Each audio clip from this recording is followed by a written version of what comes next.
Before we start, please make sure to like, subscribe, and share this video with your friends and family. Also, can you please tell me from where and what time you're watching? Thanks. The night was supposed to be calm, filled with warm, festive lights and the joy of Christmas. Instead, it began with a chilling realization. A shadow darted past my front yard, disappearing behind the bushes. My heart stopped. Someone was out there. This all began 2 years ago at Christmas time.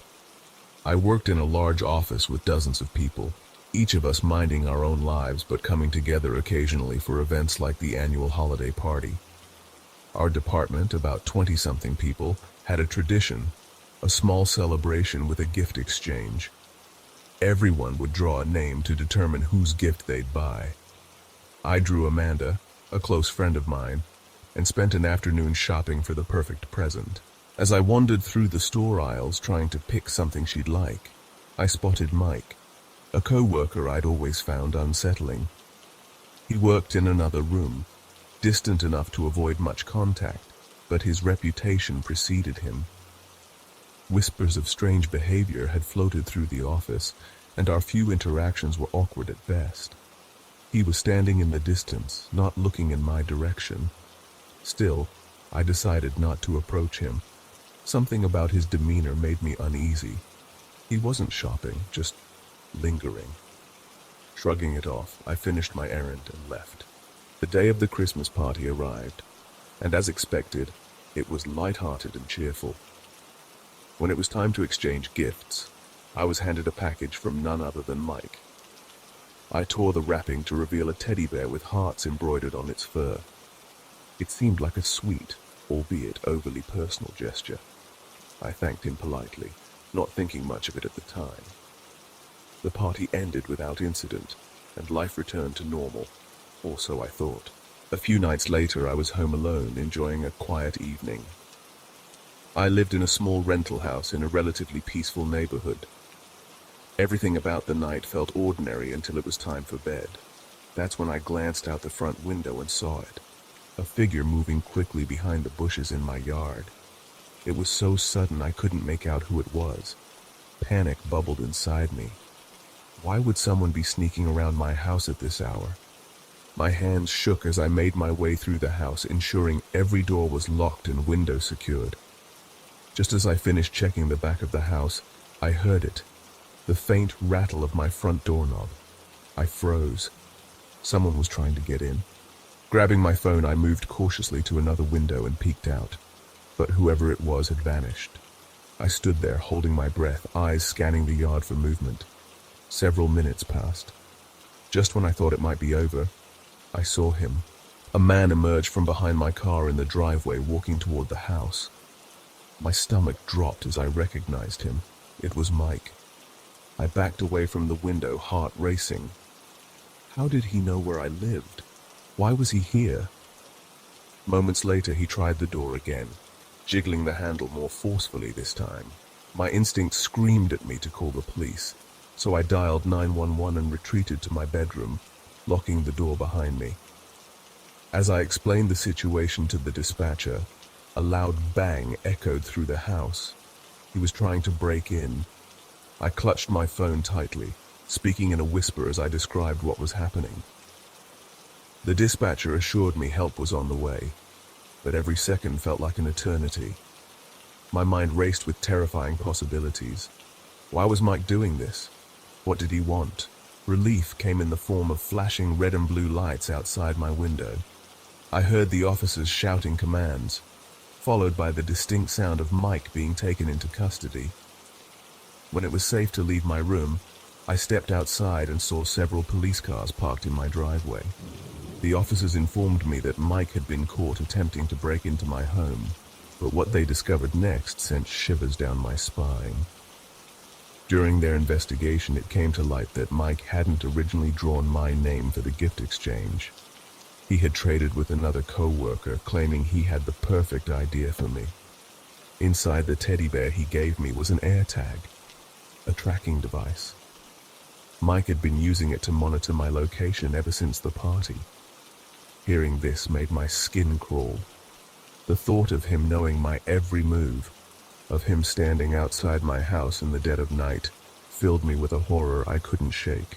I was grateful to the police for their swift action, but the experience left a permanent mark. Mike's obsession had crossed into dangerous territory, and if not for the malfunctioning lock on my door or the quick response of law enforcement, who knows what might have happened. That Christmas, I learned the true meaning of unease. The cheerful lights and festive spirit were overshadowed by the memory of Mike's shadow lurking in my yard. Even now, the sight of a teddy bear fills me with dread, a reminder of how quickly something innocent can turn sinister. Sometimes the scariest monsters aren't the ones in horror movies, they're the ones you think you know. Christmas mornings are meant to bring joy, but that year, it brought something far more chilling. I was 10, the youngest in a family of 5. Our home had 2 levels. My parents and siblings all stayed on the main floor, while I had my bedroom in the basement.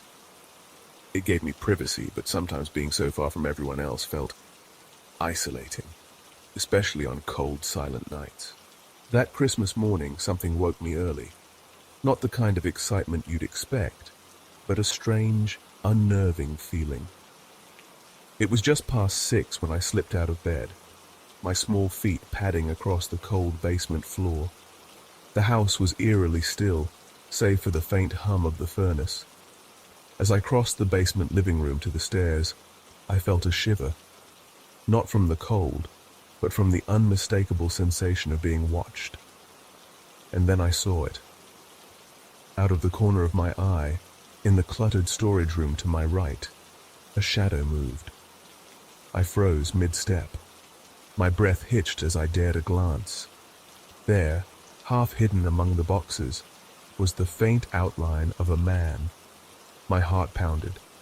I wanted to scream, but no sound came out. My mind scrambled for an explanation. It had to be Dad or my older brother playing some cruel prank, right? I bolted up the stairs, taking them 2 at a time. I almost convinced myself that my brother was right, until I saw him. From behind a stack of boxes, a man emerged. He was filthy, his hair matted, his beard unkempt. His clothes hung loosely, torn and grimy. He stared at me with hollow, sunken eyes. For a moment, neither of us moved. Then, he took a step toward me. I didn't wait to see what he wanted. I screamed and ran up the stairs as fast as my legs could carry me. Bursting into the living room, I yelled, "There's a man in the basement!" Chaos erupted. My dad jumped to his feet and grabbed the nearest object, a fire poker. He positioned himself at the top of the basement stairs, shouting for the man to leave. The rest of us huddled in my parents' bedroom, my mom frantically calling the police. From behind the locked door, we heard it. Faint, shuffling footsteps from below. My dad shouted again, and moments later, we heard the sound of a window sliding open. When the police arrived, they searched the area and found the man hiding behind our neighbor's shed. He had broken into our house through a basement window sometime during the night. What haunted me most was the thought of him lurking in the basement while I slept, just a thin wall separating me from him. That Christmas morning, the presents under the tree meant nothing. What I'll always remember is the face of that stranger, the man who turned the happiest morning of the year into my most chilling nightmare.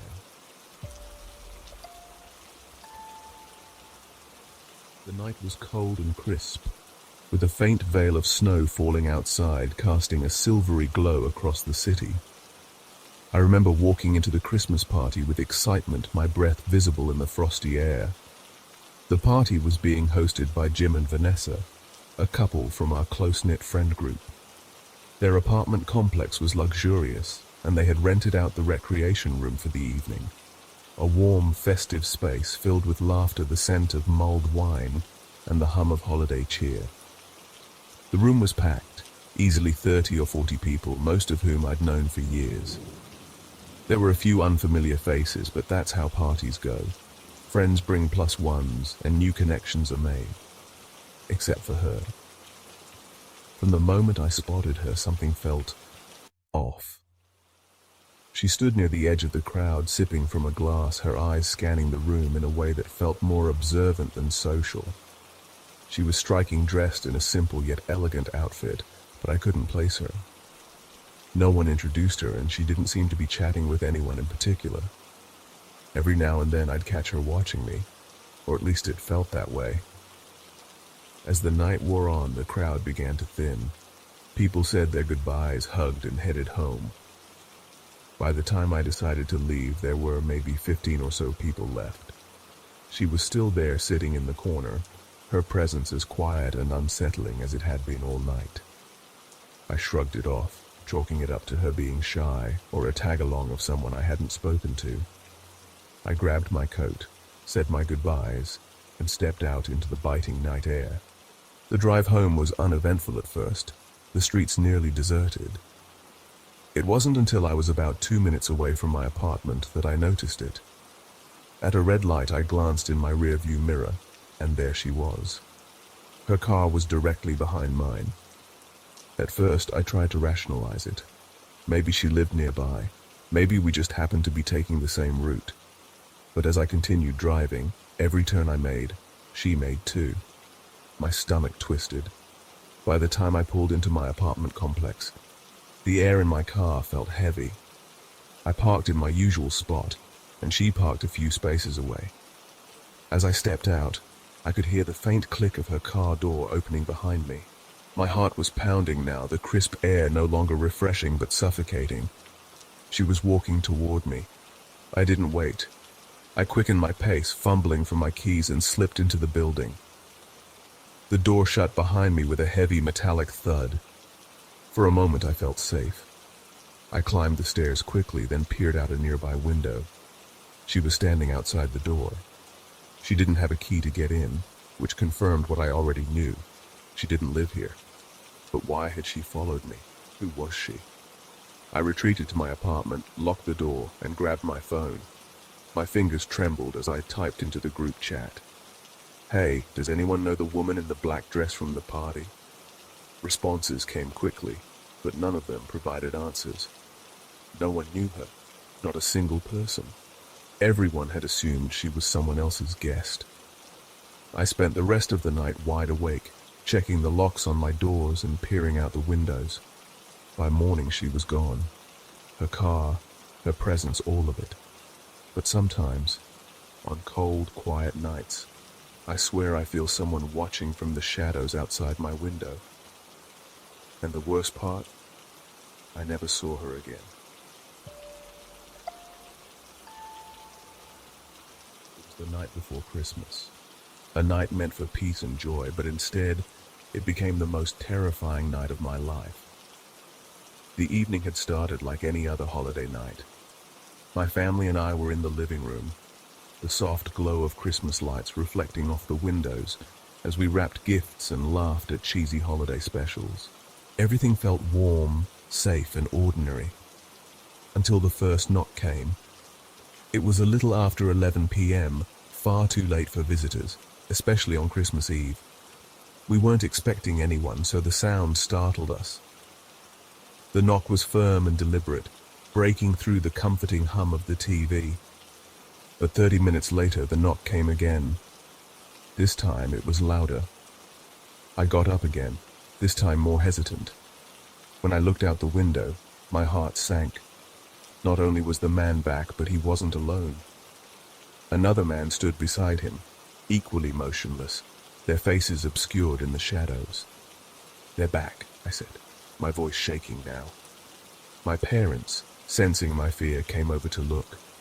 We stared out the window together, our confusion turning into dread. "Don't open the door," my mum whispered. The men stood there for what felt like an eternity before finally turning away, but instead of heading back toward the street, they moved to the side of the house. My dad, his protective instincts kicking in, threw open the front door and yelled, "What do you think you're doing?" The men didn't respond. They didn't even flinch. They just kept walking, disappearing into the shadows around the side of the house. "They're going to the backyard," I said, panic rising in my voice. After a tense few minutes of watching and waiting, we convinced ourselves they were gone. Maybe they'd realized we were home and decided to leave. Reluctantly, we went back to the living room, though the festive mood was long gone. But I couldn't shake the feeling. Something wasn't right. My curiosity got the better of me, a decision I'd regret. I grabbed a flashlight and stepped out into the backyard through the sliding door. The cold air bit at my skin, and the silence was deafening. The beam of the flashlight cut through the dark, but the shadows seemed thicker, heavier than usual. I took a few cautious steps toward the back of the yard, near the line of trees. That's when I saw them. From behind a large tree, the two men emerged, their movements sudden and violent. They were sprinting straight at me. My heart nearly stopped as fear took over. I didn't think. I just ran. My legs moved faster than they ever had, carrying me back toward the house. The sound of their footsteps pounded behind me, closing the distance. I reached the sliding door, yanked it open, and slammed it shut just as they reached it. Their faces were mere inches from the glass, twisted in frustration. They tried the handle, rattling it violently, then pounded on the door with their fists. When the police arrived, the men were long gone. They searched the yard, finding nothing, but a patrol car spotted the pair walking down a street a few blocks away. The officers told us the men likely had no specific reason for targeting our house. They were probably just looking for a place to break into. But that didn't make it any less terrifying. Even now, I can still see their faces pressed against the glass, hear the pounding of their fists, and I'll never forget the sound of their footsteps chasing me through the dark. That Christmas Eve, our home was visited, but it wasn't by Santa Claus. It was Christmas Day, a time for joy and celebration. But little did we know it would become a day etched into our memories for all the wrong reasons. Our home, usually filled with the warmth of family and laughter, became the stage for an unnerving encounter that still sends shivers down my spine.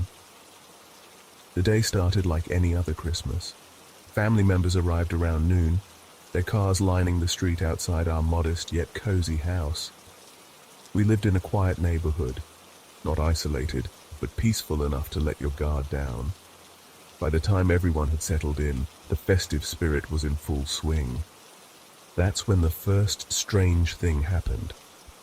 Someone mentioned an unfamiliar car parked in our driveway. A large SUV with windows so darkly tinted, it seemed to swallow the daylight. Curious, I moved to the front window and peered out. The vehicle idled silently, its engine humming like an ominous heartbeat. No one exited, and it didn't drive away. The SUV just sat there, its faceless occupant shrouded in mystery. I tried to reason with myself. Maybe someone was lost or visiting a neighbor and had mistakenly parked in our driveway. Steeling myself, I opened the front door and stepped into the cold December air. But the moment my foot touched the yard, the SUV backed out abruptly, its tires crunching against the snowy pavement. It sped off down the street before I could approach it. I returned inside, brushing off the incident as strange but harmless. The afternoon wore on, filled with laughter, food, and the comfort of family. After dinner, a group of us decided to take a stroll around the neighborhood. Despite the snow, the air was unusually mild, and the quiet streets were inviting. As I reached for my coat near the front door, I froze. The SUV was back, sitting in the driveway like an uninvited guest who refused to leave. My pulse quickened. Why would it return? Determined to confront whoever was behind this, I opened the door and stepped out once more.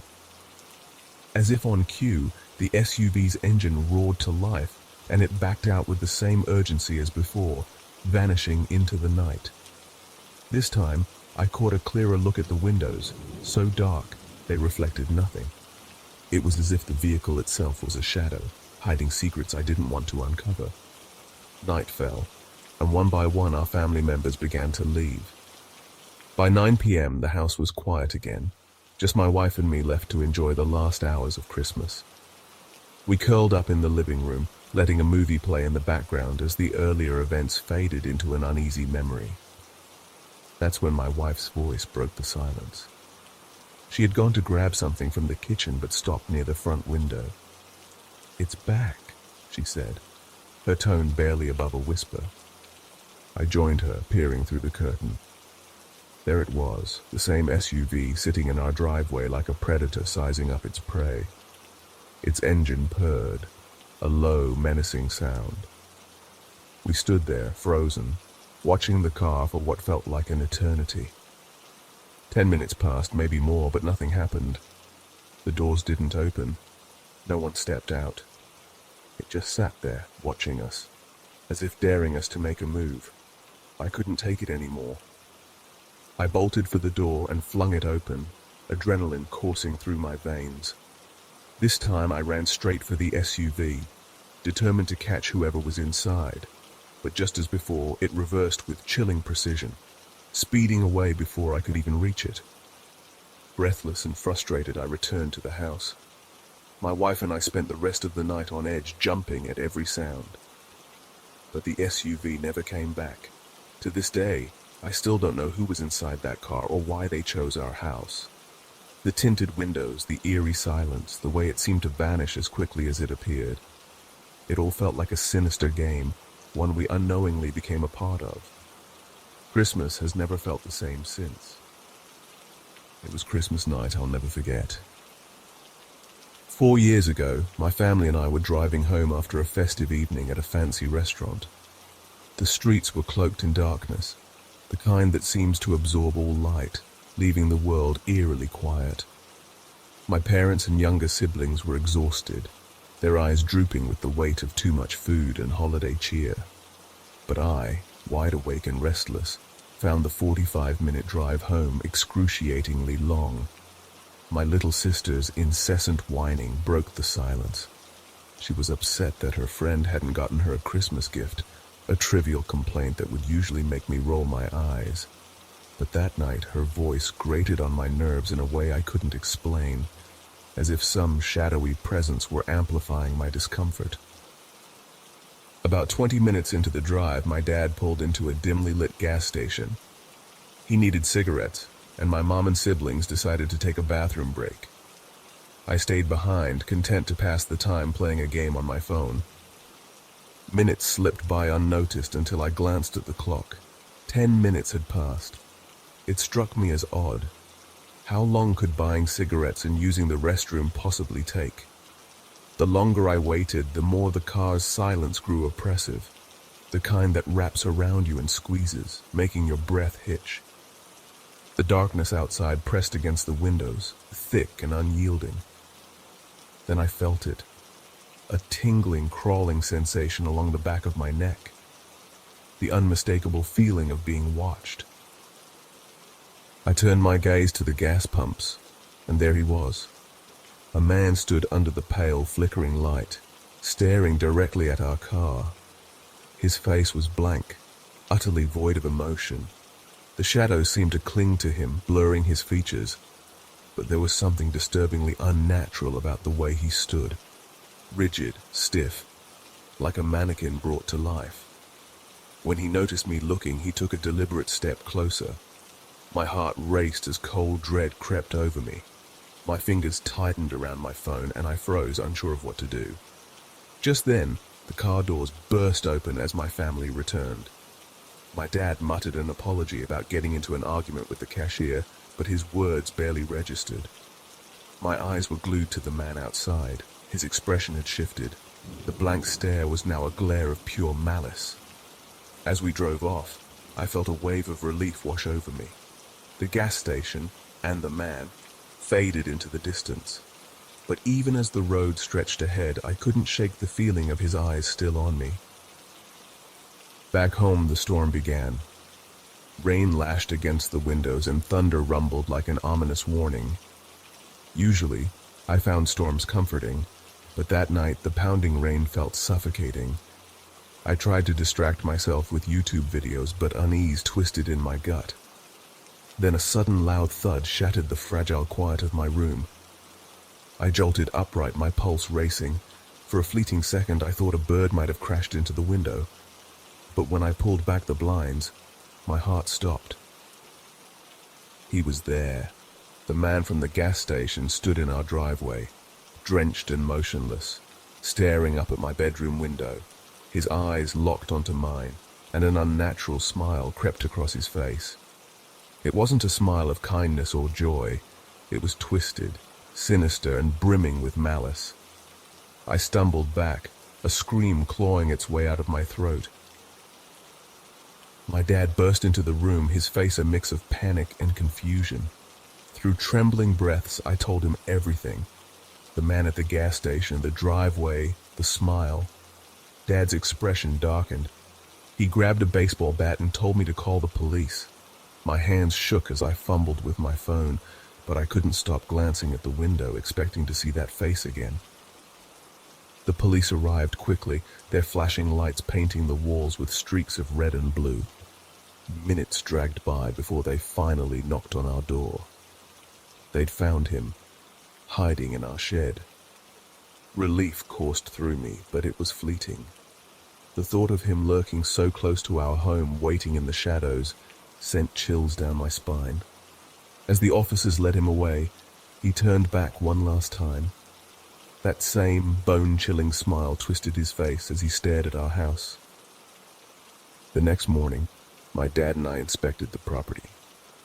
At the back door, we found the handle, scratched and twisted. He'd tried to get inside. Even now, the memory of that night haunts me. The image of his blank face and twisted smile lingers in my mind, a shadow I can never fully escape. It was Christmas Eve, my freshman year of high school, a time meant for joy, laughter, and the warmth of family gatherings. But that night has become a haunting memory that lingers in the shadows of my mind. Our family had been split up for some years, and as part of our holiday arrangement, we alternated between spending Christmas Day and Christmas Eve together. This year, after the celebration at my grandparents' house, I decided to head home early. Everyone else was still at my aunt and uncle's place, indulging in holiday cheer. The idea of having the house to myself was rare, and honestly thrilling. My cousin offered to stay with me for a while, but I declined. I craved some solitude, a quiet space to watch the DVDs I had received as gifts, and revel in the rare silence that came with being alone. As I stepped out of the car, the bitter cold nipped at my face. The street was silent, draped in a blanket of frost and shadows, illuminated by the occasional flicker of holiday lights. My gaze caught on an unfamiliar car parked just down the street. It was an average sedan, nothing flashy or out of place. I assumed it belonged to one of the neighbors visiting relatives and dismissed it without much thought. Locking the door behind me, I grabbed some snacks and settled into the living room. The house, usually alive with chatter and commotion, now felt vast and empty. I tried to shake off the eerie quiet by diving into my new DVDs, letting their stories drown out the unsettling silence. Barely half an hour had passed when a sudden knock shattered the stillness. The sound was sharp, insistent, and echoed through the quiet house. My stomach tightened. I wasn't expecting anyone. I hesitated for a moment, my heartbeat quickening. Slowly, I approached the door, peeking through the peephole. A man stood there, his figure illuminated by the porch light. He looked ordinary. Dark hair, glasses, a casual jacket and jeans. But there was something off about him, something I couldn't put into words. His posture was stiff, and his face held an unsettling blankness, his eyes not quite meeting the peephole, as though he knew I was watching. Cautiously, I unlocked the door and opened it just a crack. "Hi," he said, his voice calm but cold. "I was wondering about the car outside. Is it for sale?" His question was casual enough, but his tone sent a ripple of unease through me. It was too deliberate, too emotionless. No, I don't think so, I stammered, gripping the edge of the door tightly. He shifted his weight, leaning slightly to glance over my shoulder into the house. Is there someone here I can talk to about it? The question hit me like a punch to the gut. His gaze was too probing, his tone too calm. I felt an icy chill creep down my spine. No, sorry, I said quickly, my voice trembling. You'll have to come back another time. Before he could respond, I shut the door firmly, locking it with shaking hands. I stepped back, staring at the door as my heart thundered in my chest. Then the door handle jiggled. My breath caught in my throat. The jiggling turned to pounding, fists slamming against the door in a relentless rhythm that reverberated through the house. I stumbled backward, my mind racing. Why wasn't he leaving? What did he want? Desperate to stay hidden, I dropped to my knees and crawled away from the door, making my way toward the phone. My fingers wrapped around the receiver just as a chilling realization struck me. The garage door was open. My parents often left it that way, trusting the safety of our quiet neighborhood. Worse, the door leading from the garage to the house had a broken lock, a fix they'd always postponed. My blood ran cold as I heard the distinct creak of the garage door. He was inside. I clutched the phone, my fingers trembling as I dialed my uncle's number. Just as it began to ring, I heard footsteps, measured and deliberate, echoing from the garage. Frantically, I looked around for anything to defend myself. My eyes landed on a heavy metal paperweight on the coffee table. Grabbing it, I clutched it tightly, my knuckles white with tension. The footsteps grew louder, approaching the fragile door that separated him from me. Suddenly, a loud shout pierced the air. "Hey! What are you doing?" I froze. Peeking out the living room window, I saw a figure rushing toward the garage. It was my uncle, his face a mix of fury and alarm.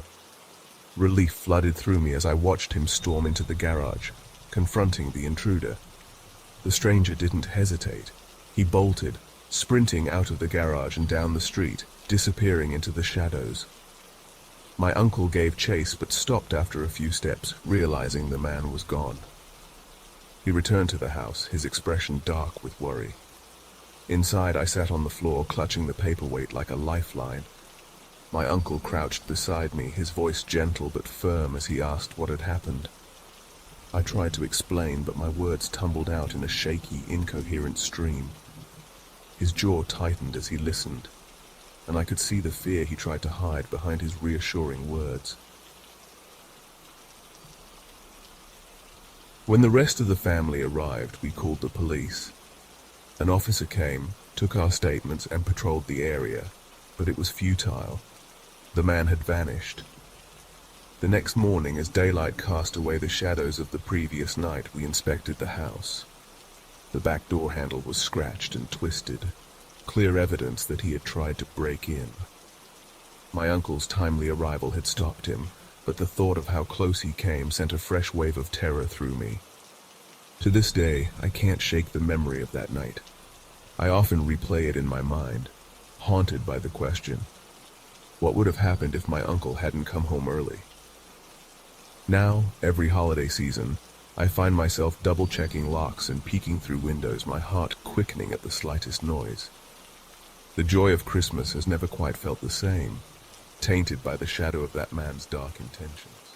Over 20 years ago, on Christmas Eve, I found myself driving home with my girlfriend after attending a lively holiday gathering at my aunt's house in Estata. The night had been warm and cheerful, filled with laughter, stories, and the hum of Christmas spirit. It was my girlfriend's first time meeting my extended family, and though I'd been nervous about how it would go, she charmed everyone with her wit and warmth. By the end of the evening, we were both riding the high of a beautiful holiday celebration. When it was time to leave, I realized my girlfriend had indulged in a few too many of the holiday cocktails and was in no state to drive. I offered to take the wheel of her old car, eager to get us home. The time was around 11 p.m. as we set off on Highway 211, a long, desolate stretch of road bordered by farmland and dense, foreboding forest. The road was familiar to me. I'd grown up driving it countless times, but that night it felt different. The darkness seemed thicker, the shadows deeper, and the silence almost oppressive. The car's headlights cut through the pitch-black night, casting fleeting beams of light onto the twisted trees lining the road. My girlfriend and I chatted idly, our voices the only sound breaking the eerie stillness outside. Highway 211 has a peculiar section, a steep descent leading to a narrow bridge over Deep Creek, flanked by thick forests on both sides. There are no streetlights here, only the faint illumination from passing vehicles. As we approached this area, I slowed down instinctively. Something about the dark tunnel of trees always gave me a sense of unease. We reached the bridge, and just as the car started its climb on the other side, a sudden movement ahead caught my eye. Something darted across the road, quick, almost too fast to register. I slammed on the brakes, the tires screeching against the asphalt as we lurched forward in our seats. My heart raced as I strained to see what it was. "What was that?" my girlfriend gasped, clutching the dashboard. "I don't know," I replied, my voice shaky. "Did you see it?" She nodded, her wide eyes fixed on the dark stretch of road ahead. It looked like an animal. Maybe a coyote. Coyotes were common in the area, but this felt different. It had moved too quickly, almost unnaturally so. Unease began to creep into my chest, but I forced a smile, brushing it off. "Probably just a coyote," I said, more to convince myself than her. Still, a strange curiosity gnawed at me. Against my girlfriend's quiet protests, I turned the car around and drove back to the spot, and that's when I saw him.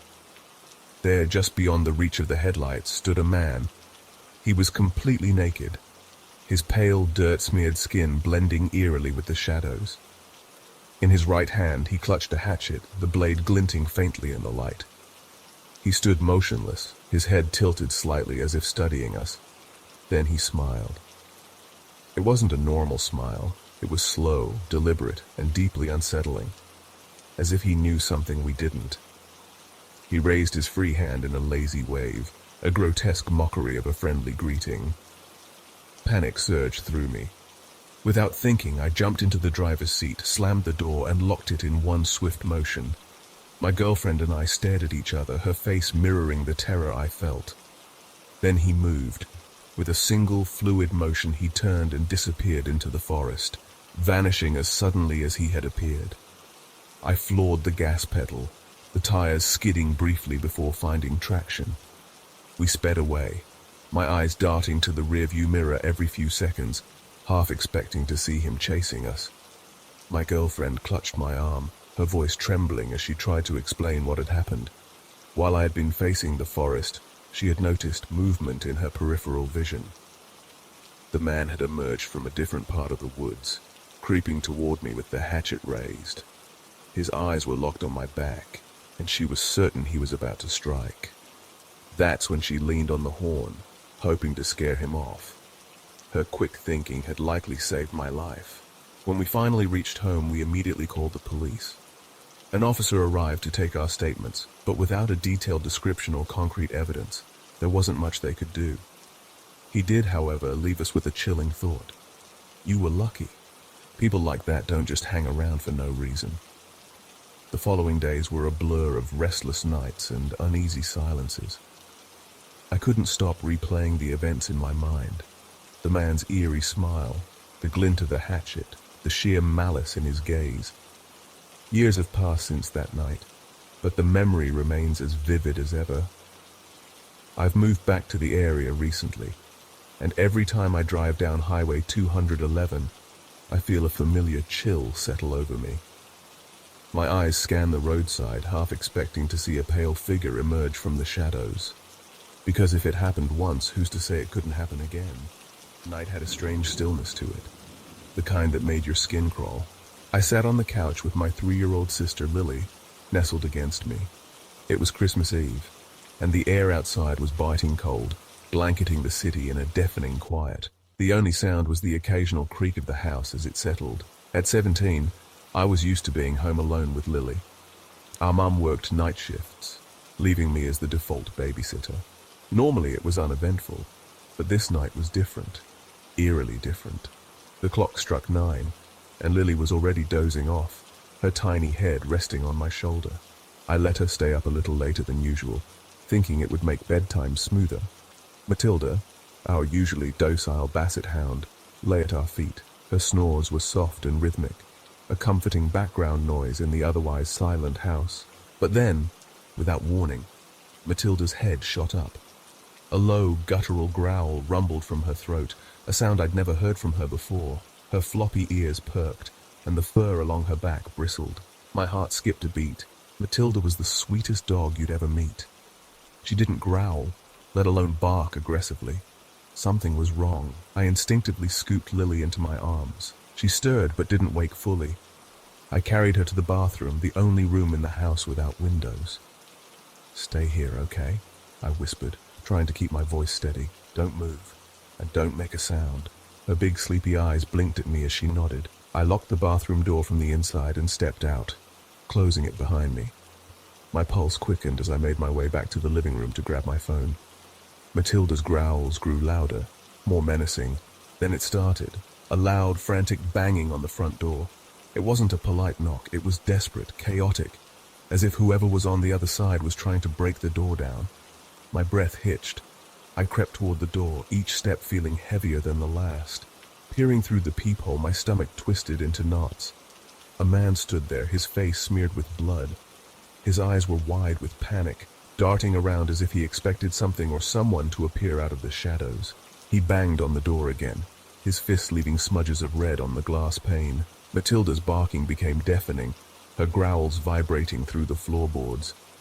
My legs felt like jelly, but I couldn't look away.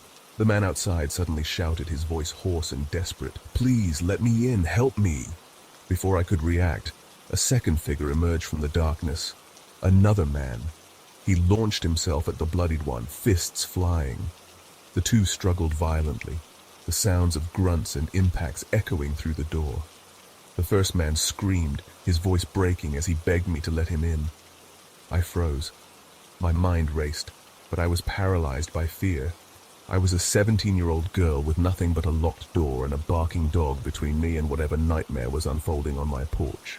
My trembling hands finally found my phone and I dialed 911. My voice shook as I tried to explain the situation to the dispatcher. "There are 2 men outside," I stammered. "One's covered in blood. They're fighting. I don't know what to do." The dispatcher's calm voice was a lifeline. "Stay on the line. Help is on the way. Do not open the door." The banging continued, mixed with shouting and the sickening sounds of fists meeting flesh. It felt like hours, though it was only minutes before the noise abruptly stopped. I peeked through the peephole again, my heart pounding so loudly I could barely hear anything else. The bloodied man lay slumped on the porch, unmoving. The second man was gone, swallowed by the darkness. My breath caught in my throat as flashing red and blue lights appeared in the distance. Relief flooded my body as a police car screeched to a stop in front of the house. An officer knocked on the door and I fumbled with the lock, my fingers clumsy with adrenaline. When I finally opened it, the scene outside left me reeling. Blood smeared the door where the man had been pounding. The officers quickly assessed the situation, one checking on the injured man while another questioned me. Matilda was still growling, her protective instincts in overdrive. Lily's cries echoed from the bathroom, where she was still locked in. The officer's calm demeanor was the only thing keeping me from completely breaking down. They retrieved Lily, her tear-streaked face burying into my shoulder as I held her tightly. The injured man, as it turned out, had been jumped a few blocks away and severely beaten. He'd managed to escape and run to my house for help, but his attacker had followed him, catching up just as he reached my door. The police assured me I'd done the right thing by not opening the door, but that didn't erase the guilt gnawing at me. That night, none of us slept in our own rooms. My mom, Lily, and I huddled together in her bed, seeking comfort in each other's presence. Matilda lay at the foot of the bed, her watchful eyes scanning the room as if she'd never rest again. Looking back, I know I did what I had to. The man wasn't trying to hurt us. He was terrified and desperate for help, but the guilt remains. A complicated knot of emotions I can't quite untangle. I wonder if he'd felt betrayed, as I stood frozen on the other side of the door, unable to help him in his moment of need. Even now, years later, the sound of frantic banging on a door sends shivers down my spine. It's a reminder of that night, of the helplessness and fear that still lingered just beneath the surface. Some nights I dream of the bloodied man, his desperate eyes staring at me through the peephole, silently asking for help I couldn't give. It began with the kind of silence that feels unnatural, an absence of sound so profound it presses against your ears. That night, the forest across from my home seemed to hold its breath. Even the distant hum of the highway was gone, swallowed by the encroaching darkness. If I'd known what waited for us in the shadows, I never would have stepped outside. I live in a tiny village, barely 10 or 15 houses scattered among rolling fields and dense woods. It's the sort of place where time feels slower, where nature wraps around you like a heavy blanket. The forest, just a 10-minute walk from my front door, had always been a place of peace for me. But that night, it became something else entirely. It was the first day of Christmas, and after hours of indulging in festive feasting, my partner and I decided to go for a walk to shake off the lethargy. It was already dark, the clock barely pushing past 5 p.m., but the idea of crisp, cold air and the crunch of snow beneath our boots felt irresistible. Armed with a bright LED flashlight and my camera, I loved capturing nighttime shots of nature. We set off down the narrow country road toward the forest. The plan was simple: take the gravel cycling path that skirted the forest's edge. The path connected our village to the next, a short 15 to 20-minute walk. In the middle, the trees closed in tightly, creating a stretch of dense darkness that had always felt a little eerie but never threatening. That night, though, it felt different. As we approached the forest's edge, the flashlight beam caught something reflective up ahead. A car. My partner and I exchanged a puzzled glance. Vehicles weren't allowed on this path, and it was so secluded that driving there would be almost impossible without someone noticing. We walked closer, and the flashlight revealed more. The car's windows were frosted over, its body coated in a fine layer of ice. It must have been sitting there for hours. Strange, but not entirely alarming. Maybe someone had abandoned it. Nearby, a gnarled tree with an unusual shape caught my eye. I asked my partner to hold the flashlight steady while I crouched down to frame a shot with my camera. The flash illuminated the twisted branches, casting long, skeletal shadows across the snow. There's someone standing behind us," my partner said, voice low and tight. My stomach dropped. Slowly I turned, expecting to see a wild animal or maybe another late-night walker. Instead, a man stood just beyond the edge of the flashlight's beam. He wasn't moving, wasn't speaking, just staring. My first instinct was to rationalize. Maybe he'd been startled by our presence. Maybe he'd parked his car there for some reason. Forcing calm into my voice, I called out, "Hi there, just taking some photos. Is this your car?" He didn't respond. He didn't even flinch. The flashlight's beam caught the edge of his face, pale and expressionless. My partner shifted uneasily beside me. "Do you need some light?" I tried again. Finally he spoke, his voice flat and emotionless. "That's not necessary." The weight of his gaze made the air feel heavier, colder. My partner and I exchanged a glance, the unspoken agreement clear. It was time to leave. We turned and walked briskly toward the next village, the crunch of snow underfoot loud in the oppressive silence. My heart thudded in my chest, and I couldn't shake the feeling that we were being followed. When we finally reached the first streetlight in the neighboring village, I risked a glance back. The uneasy feeling that had been clawing at me intensified. The car, the one we'd seen parked in the forest, was moving. Its headlights were off, and it crept slowly along the path, pausing as if deciding whether to follow us further. Then, without warning, it turned and disappeared back into the shadows. We hurried home, taking the long route to avoid passing through the forest again. The flashlight's battery died halfway, leaving us stumbling in near darkness. My phone was barely holding a charge, and I didn't want to risk draining it completely. By the time we reached our house, the sense of relief was palpable. But the unease didn't fade. At home, I couldn't stop thinking about the man, his car, and his unsettling behavior. I Googled the partial license plate I'd managed to glimpse. My stomach sank. The car was registered to a city 6 hours away from our village. And here's the kicker. Our country was under a strict lockdown. Travel of that distance was prohibited unless it was for an emergency. What could possibly have brought him here, to this remote forest path, on a night like this? The realization hit me later as I replayed the events in my mind. The frosted windows on his car. They suggested it had been sitting there untouched for hours, and yet somehow he had been behind us, silent and deliberate. How had he gotten there? The thought chilled me to my core. He hadn't just been watching us. He'd been following us, sneaking up on us while I was distracted with my camera. The implications were horrifying. What if I'd been alone? What if we hadn't decided to leave when we did? I called the police as soon as we were safely inside, giving them every detail I could remember. But without the full license plate or any concrete evidence, there wasn't much they could do. Days passed, the snow melted, and spring began to creep into the village. But the memory of that night lingered like a shadow at the edge of my vision. Now every time I see snow falling, I think of him, the way he stood there, unnervingly still, the way his car crept through the darkness like a predator stalking prey.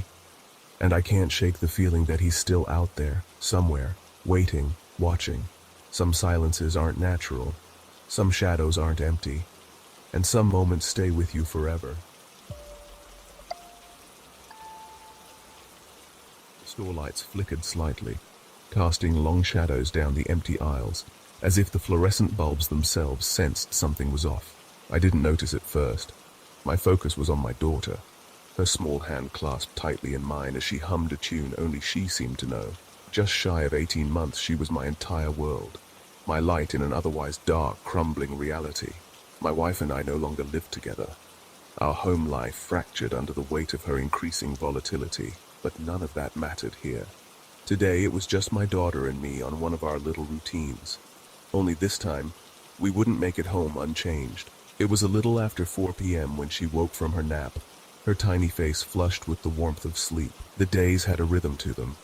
She'd wake, I'd gather what we needed, and off to the store we'd go. My mom helped out wherever she could, but for moments like this, it was just us. The aisle stretched endlessly before us as we wandered, her energy spilling into every step she took. She was curious about everything: bright cereal boxes, colorful cans on lower shelves, even the hum of the coolers lining the walls. I usually held her hand, matching her pace no matter how slow, but my arms were heavy with bags of flour, noodles, and a gallon of milk. So I walked a step behind her, urging her forward when she stopped to marvel at something new. When we finally reached the registers, she had begun to grow restless, tugging at the edges of her little jacket.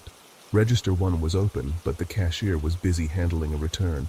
While we waited, I knelt down to entertain her with a few rounds of patty cake, her laughter filling the space like a tiny beacon. But her real joy came from greeting people. "Hi," she squeaked, waving at every stranger who passed by. Most waved back, smiling at her charm. Others stopped to tell her how adorable she was. I never imagined that her sweet, innocent enthusiasm would invite something dark into our lives.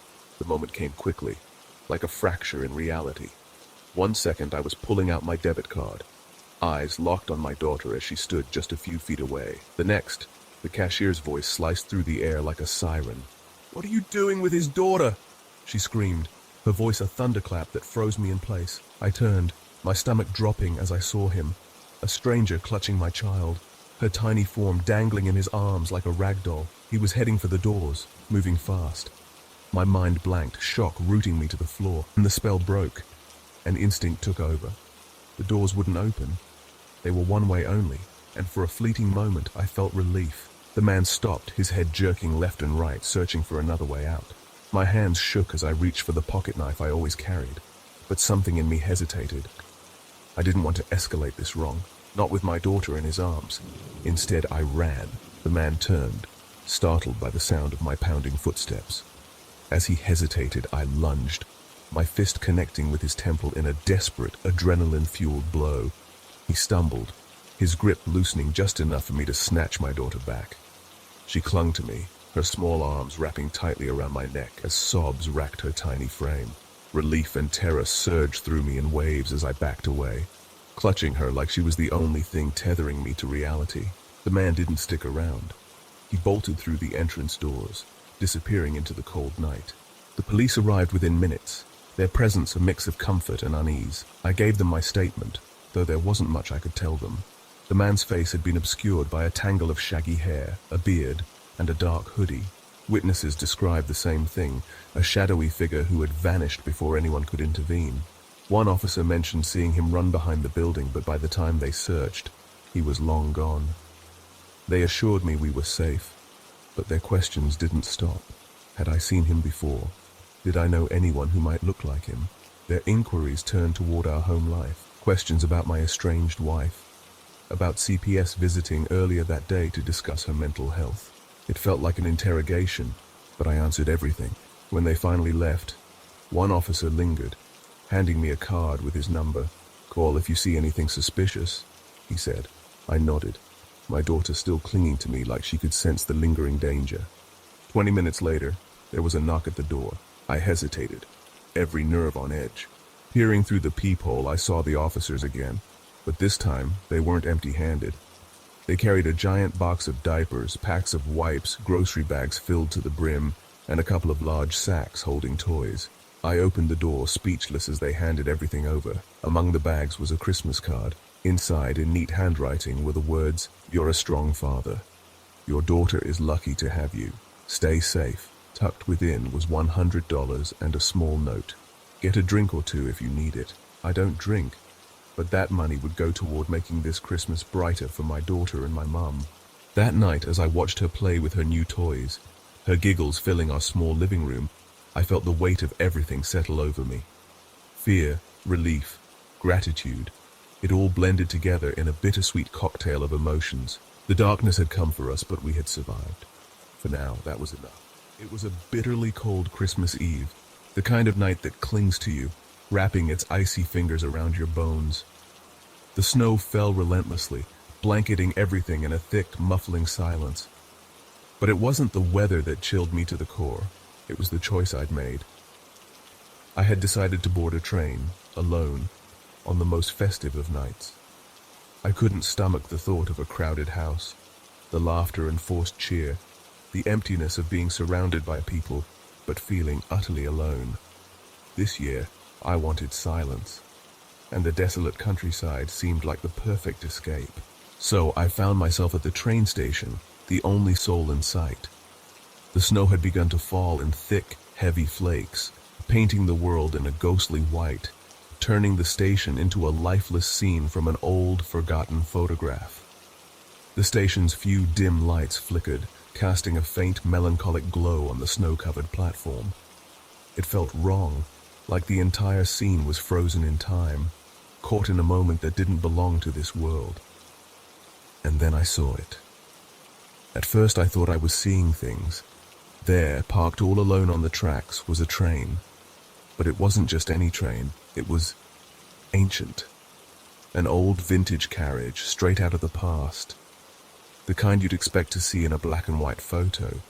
A relic of another era. Its dark wooden sides and ornate brass handles gleamed under the dim lights. The faded gold trim spoke of forgotten years. The kind of train that didn't belong here, in the modern world. My heart skipped a beat, and standing at the entrance, almost waiting for me, was the conductor. He was tall, thin, his features sharp and hollow, his eyes distant and weary. His uniform was a deep black, the fabric oddly out of place, almost like a shadow against the soft glow of the station lights. When he noticed me, he didn't smile. He simply nodded, a cold, practiced motion, like he'd seen it all before. I hesitated for a moment, but something about the train drew me in. Maybe it was the stillness of the night, the thought of escaping into the quiet, or perhaps something more unsettling that I couldn't quite put into words. But I boarded, the soft creak of the train's wooden floors almost louder than my footsteps. The train car was empty. Not a soul in sight except for a few scattered bags. I took a seat by the window, staring out at the thickening snowstorm outside. It was a comforting view, almost hypnotic. The rhythmic motion of the train soothed me as it slowly pulled away from the station, leaving the empty platform behind. The only sounds were the steady hum of the engine and the soft swaying of the train. But as the miles passed, I began to feel wrong. The silence was unnerving. It wasn't just the lack of conversation, it was the absence of life. There were no lights in the distance, no signs of civilization, no cars on the roads, no houses in sight. Just an endless expanse of white, a barren world that felt suspended, like we were moving through a place untouched by time. A ghost town. I was about to pull out a book, desperate for something to occupy my mind, when I heard it. At first it was just a faint sound, like a tapping, a light rhythmic tapping against the window. I froze. I listened intently, trying to dismiss it as the train itself shifting or the wind against the glass. But then it came again, tapping, soft, deliberate, like fingers drumming on the glass. I turned quickly, expecting to see someone sitting across from me, but the seat was empty. The car was empty. I felt the hairs on the back of my neck stand up. I stared at the window, fogging it with my breath as I tried to focus, but all I could see was the blurred whiteness of the storm outside. The tapping stopped abruptly. My heart raced and I fought the urge to look around. The car was still empty, yet something in the air had changed. The quiet was no longer comforting. It felt oppressive, like something was hiding just out of sight. I stood up, my legs slightly shaky, and walked cautiously down the aisle. My eyes scanned the shadows, the dark corners of the car, but there was nothing except for that eerie stillness. I returned to my seat, hoping that it was just my imagination, that maybe I was just tired. But then it happened again. A cold draft swept through the car, and the warmth from the heater seemed to vanish, replaced by an unnatural chill that crept down my spine. I wrapped my arms around myself, but the feeling of dread kept growing. The tapping started once more, but this time it was different. It was no longer a light tap. Now it was more like scratching, a sound that made my blood run cold. The train seemed to be slowing, crawling through the night. I could feel the air thickening, like we were moving through some unseen barrier. The rhythmic motion of the train, which had once been soothing, now felt unnatural, as if the train wasn't just moving through space, but through time. I looked down the aisle, my eyes locking onto the conductor. He had appeared again, but there was something strange about him. He didn't acknowledge me. He didn't even look at me. He simply walked past, carrying something in his hands, something I couldn't quite make out. He walked past me without a sound. It was like he wasn't even there. And then I saw it. Near the far end of the car, there was a door. An old-fashioned compartment door, cracked open just slightly. I hadn't noticed it before. At first I thought it was just the sound of the train itself. But as I listened more closely, I realized the noise coming from behind that door was something else entirely. It was the shuffle of footsteps, soft, deliberate steps, like someone moving around inside.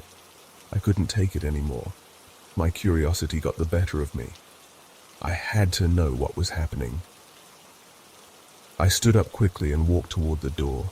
The temperature dropped even further, and the car seemed to grow colder as I approached. As I reached for the handle, the noise stopped. The door was locked. I tugged at it, panic rising in my chest, but it wouldn't budge. The cold metal felt alive beneath my fingers. It was then that I realized I was no longer alone. Behind me, the tapping had started again, now louder, more frantic. It was coming from inside the compartment.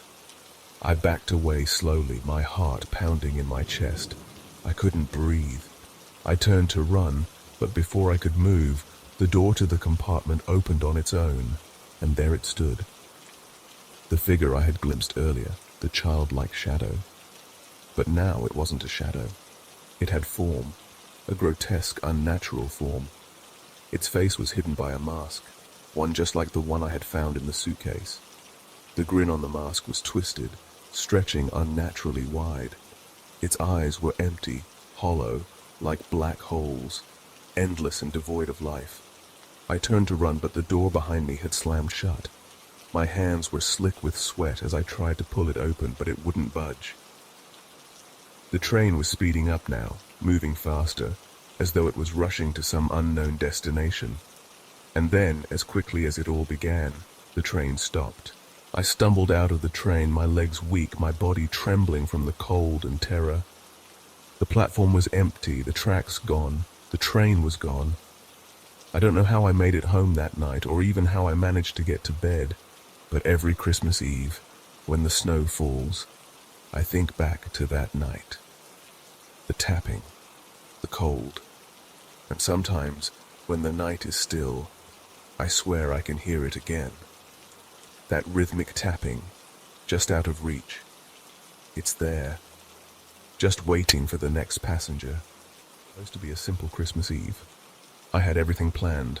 Catch my flight, get home in time to enjoy the holiday with my family, and maybe even take a moment to relax. But that night, everything went wrong. The snow had started to fall heavier than usual, quickly turning the roads into slick, treacherous ice. The familiar route I took to the airport, usually calm and easy, had become a nightmare. Every turn felt uncertain, every mile stretched longer. I had no choice but to keep going. I couldn't afford to miss the last train out of town, not if I wanted to make the flight. If I didn't catch it, I'd be stuck here until morning, stranded. I didn't even want to think about that possibility. I rushed into the station, panting from the cold, only to see the train pulling up. It was a vintage model, something straight out of a horror movie, with its aged, weathered exterior and creaky wheels. It looked like it belonged in a museum, not on a Christmas Eve night when everyone else was heading home for the holiday. I boarded quickly, hoping to make the best of it. But something was off. The platform was unnervingly empty, and as the wind howled through the station, I felt a chill that had nothing to do with the temperature. The train felt ancient. Even the faint smell of mildew in the air seemed like it had been here far too long. Inside, it was worse. The dim lighting flickered as I found my seat. The upholstery on the seats was faded and cracked. The windows were fogged over, and the whole car was eerily silent. There were a few passengers scattered around, but they didn't speak. It was as if they didn't even notice each other. Their eyes were empty, like they were lost in thought, or maybe something else. I took a seat by the window, trying to ignore the discomfort creeping up my spine.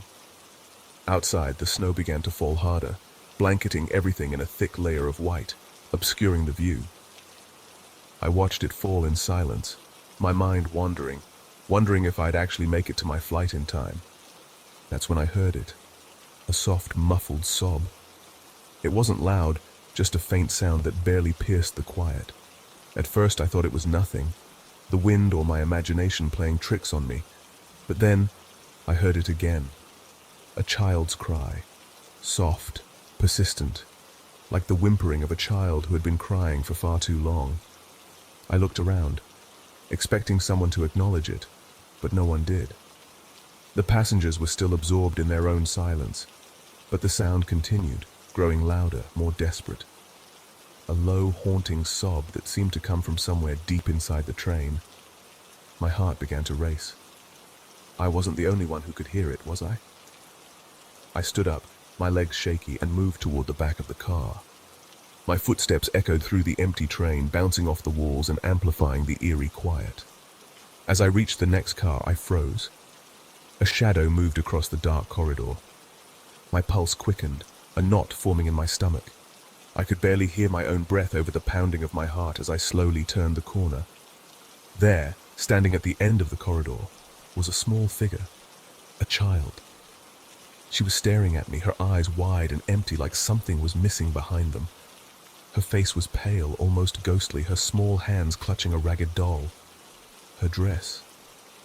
It wasn't anything I'd ever seen before. It was old-fashioned, the kind of thing you'd expect from a different era. or a nightmare. "Are you lost?" I asked, my voice trembling. She didn't answer. She just stood there staring at me, her eyes unblinking, cold. I stepped closer, my heart pounding. Something wasn't right, but I couldn't turn away. The air grew heavy, suffocating, and the temperature seemed to drop rapidly. It felt like I couldn't breathe, like the train itself was swallowing all the air. The sobbing started again, louder this time, all around me. I spun around, but the car was still empty. The passengers, motionless in their seats, paid no attention. The sound of crying echoed from every direction. It was as though it surrounded me, pressing in from every corner of the train. The child turned, her little feet padding softly against the floor as she walked toward the door leading into the next car. Without thinking, I reached out to stop her. But before I could lay a hand on her, she disappeared through the door. I pulled it open, my heart in my throat. The next car was empty. Confusion flooded my mind. Where had she gone? I stepped back into the previous car, my eyes darting around for any sign of movement, any clue. But the crying had stopped. The train shook, a violent lurch that threw me off balance. The lights flickered again and the air turned even colder. A chill ran through me, and my breath formed visible clouds. It felt like the world had shifted, like I had stepped into a place where time didn't exist. The silence that followed was suffocating. I was surrounded by nothing but the cold, empty train.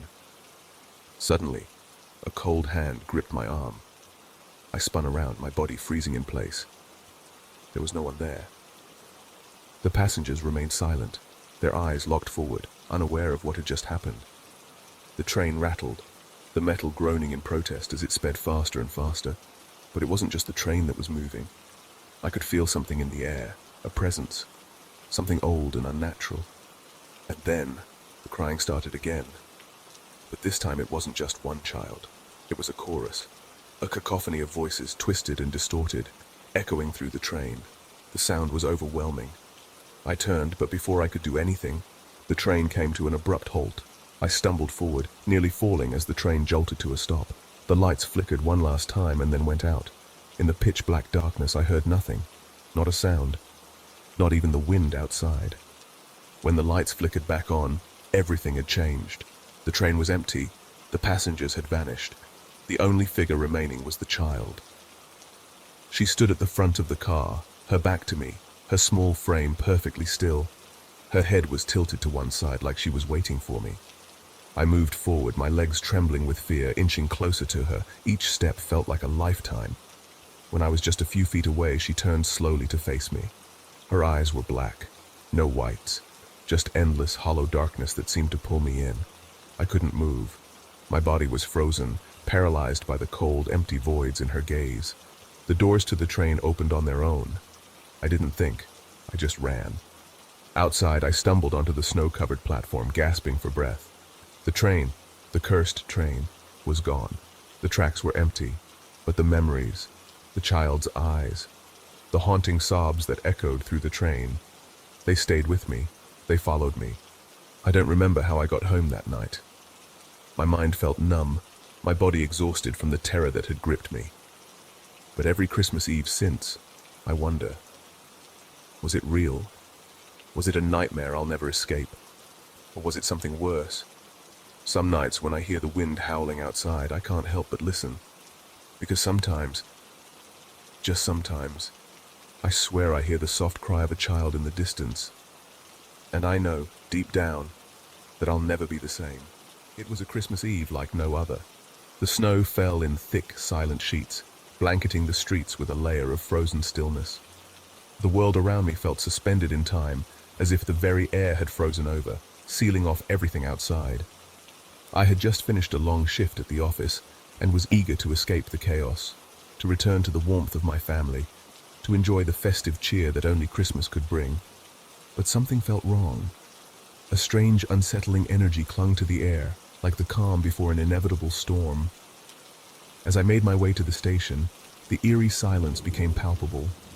The usual bustle of people, of families rushing home, of last-minute shoppers scrambling, was conspicuously absent.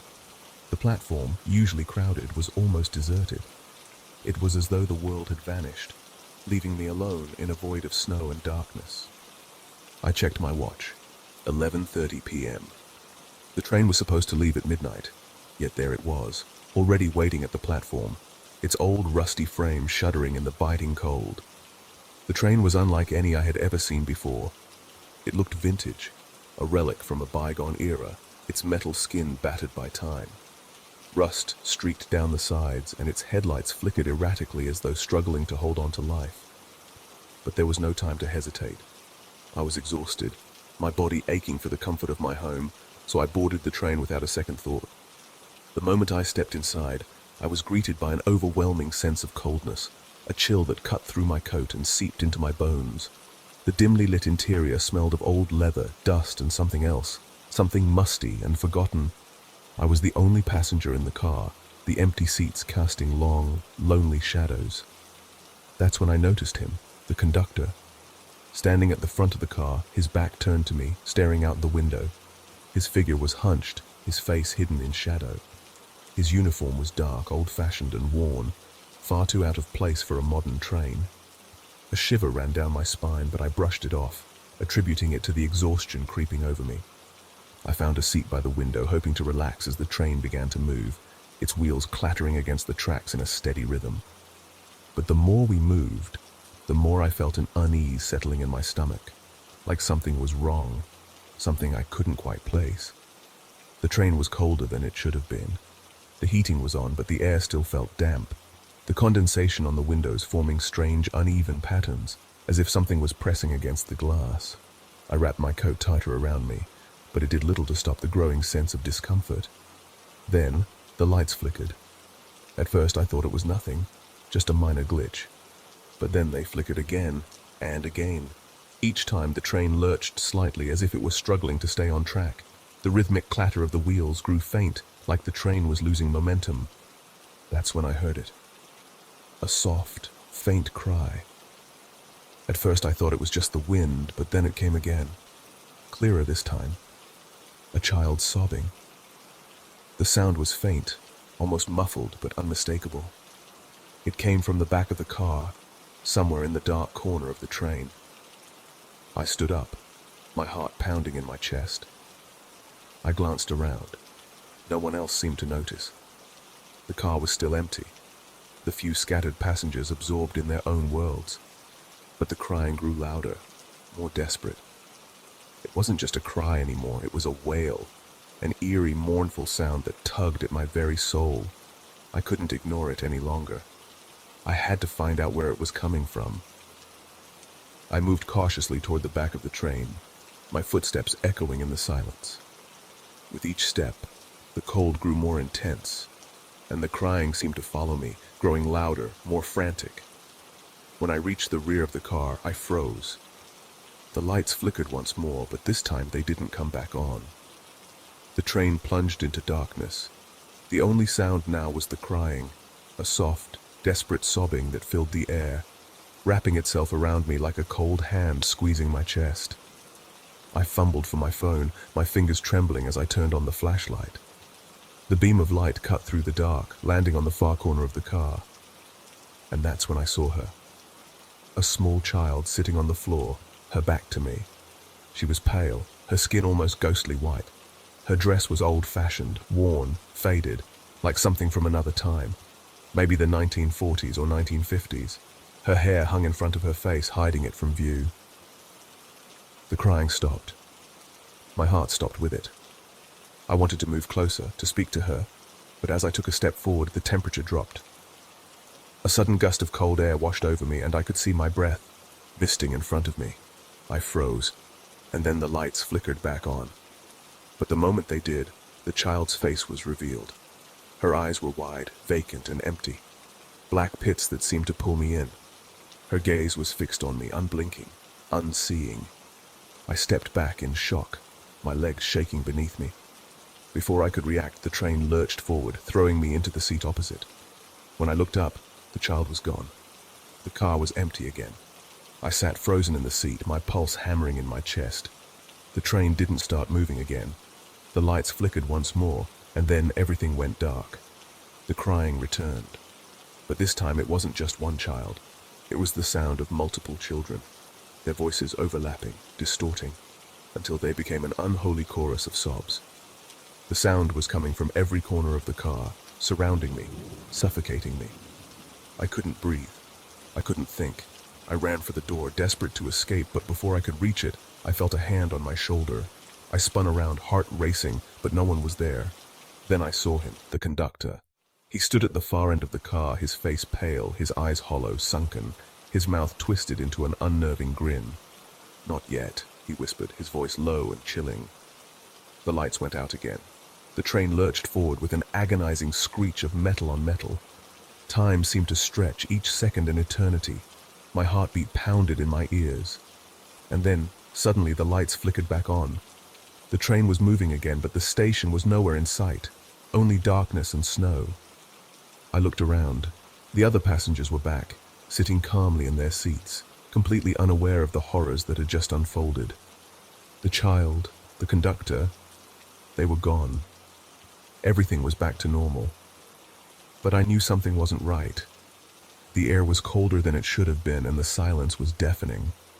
It felt like I had crossed some unseen boundary. When I finally reached my stop, I hurried off the train, my heart still pounding in my chest. The platform was empty. No one else had gotten off. I looked back, just in time to see the train pull away. But it wasn't heading toward the next station. It vanished into the blinding snowstorm. To this day, I don't know what happened that night. I've tried to find any record of that train, its route, or its existence. But there's nothing. No records, no evidence. Just the memory of that Christmas Eve massacre. And every year as Christmas Eve approaches, I wonder, will the train come back? Have you ever woken up to the suffocating feeling that you aren't alone? That silent, foreboding stillness, the kind that seems to echo with unseen eyes watching you.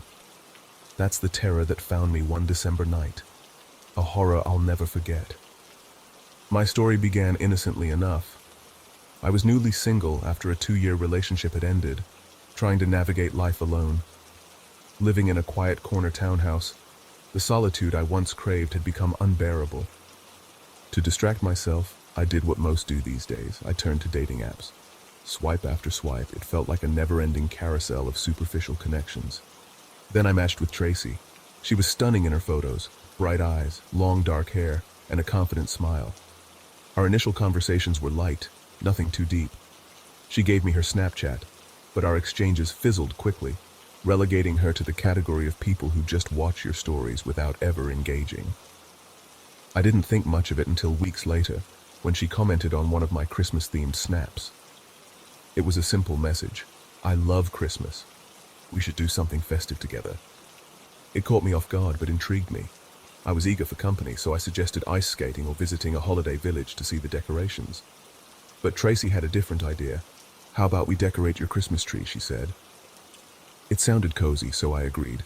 My artificial tree was still tucked away in the attic, and I told her it would be a 2-person job to get it down. She eagerly offered to help. The plan was set for 9 o'clock that night. Excitement mingled with nervousness as I prepped the house. I vacuumed, swept, and even rushed out to the liquor store to grab a couple of bottles of wine. By 9 o'clock, the house was spotless, the ambiance was perfect, and I was sitting on the couch pretending to casually watch TV while glancing at my phone every few minutes. By 9:30, I started to wonder if she was going to flake. Then came her message, "I'm outside." When I opened the door, my stomach dropped. Tracy was taller than I had imagined, at least 6 feet tall compared to my 5'10". Her overpowering perfume hit me like a wall, almost masking a faint, sour odor beneath. She was attractive, but something felt off. Her face seemed older, weathered in a way that didn't match the vibrancy of her photos. But I pushed the unease aside, chalking it up to first meeting jitters. She sat close to me on the couch, her leg pressing against mine. I offered her a glass of Merlot, and we made small talk. But as the minutes ticked by, the conversation felt strained. Her social cues seemed just a little off, her laugh too loud at times, her gaze lingering just a second too long. Then, as if to cement the awkwardness, she spilled wine on my light blue couch. I forced a smile, reassuring her it was fine as I rushed to clean it up.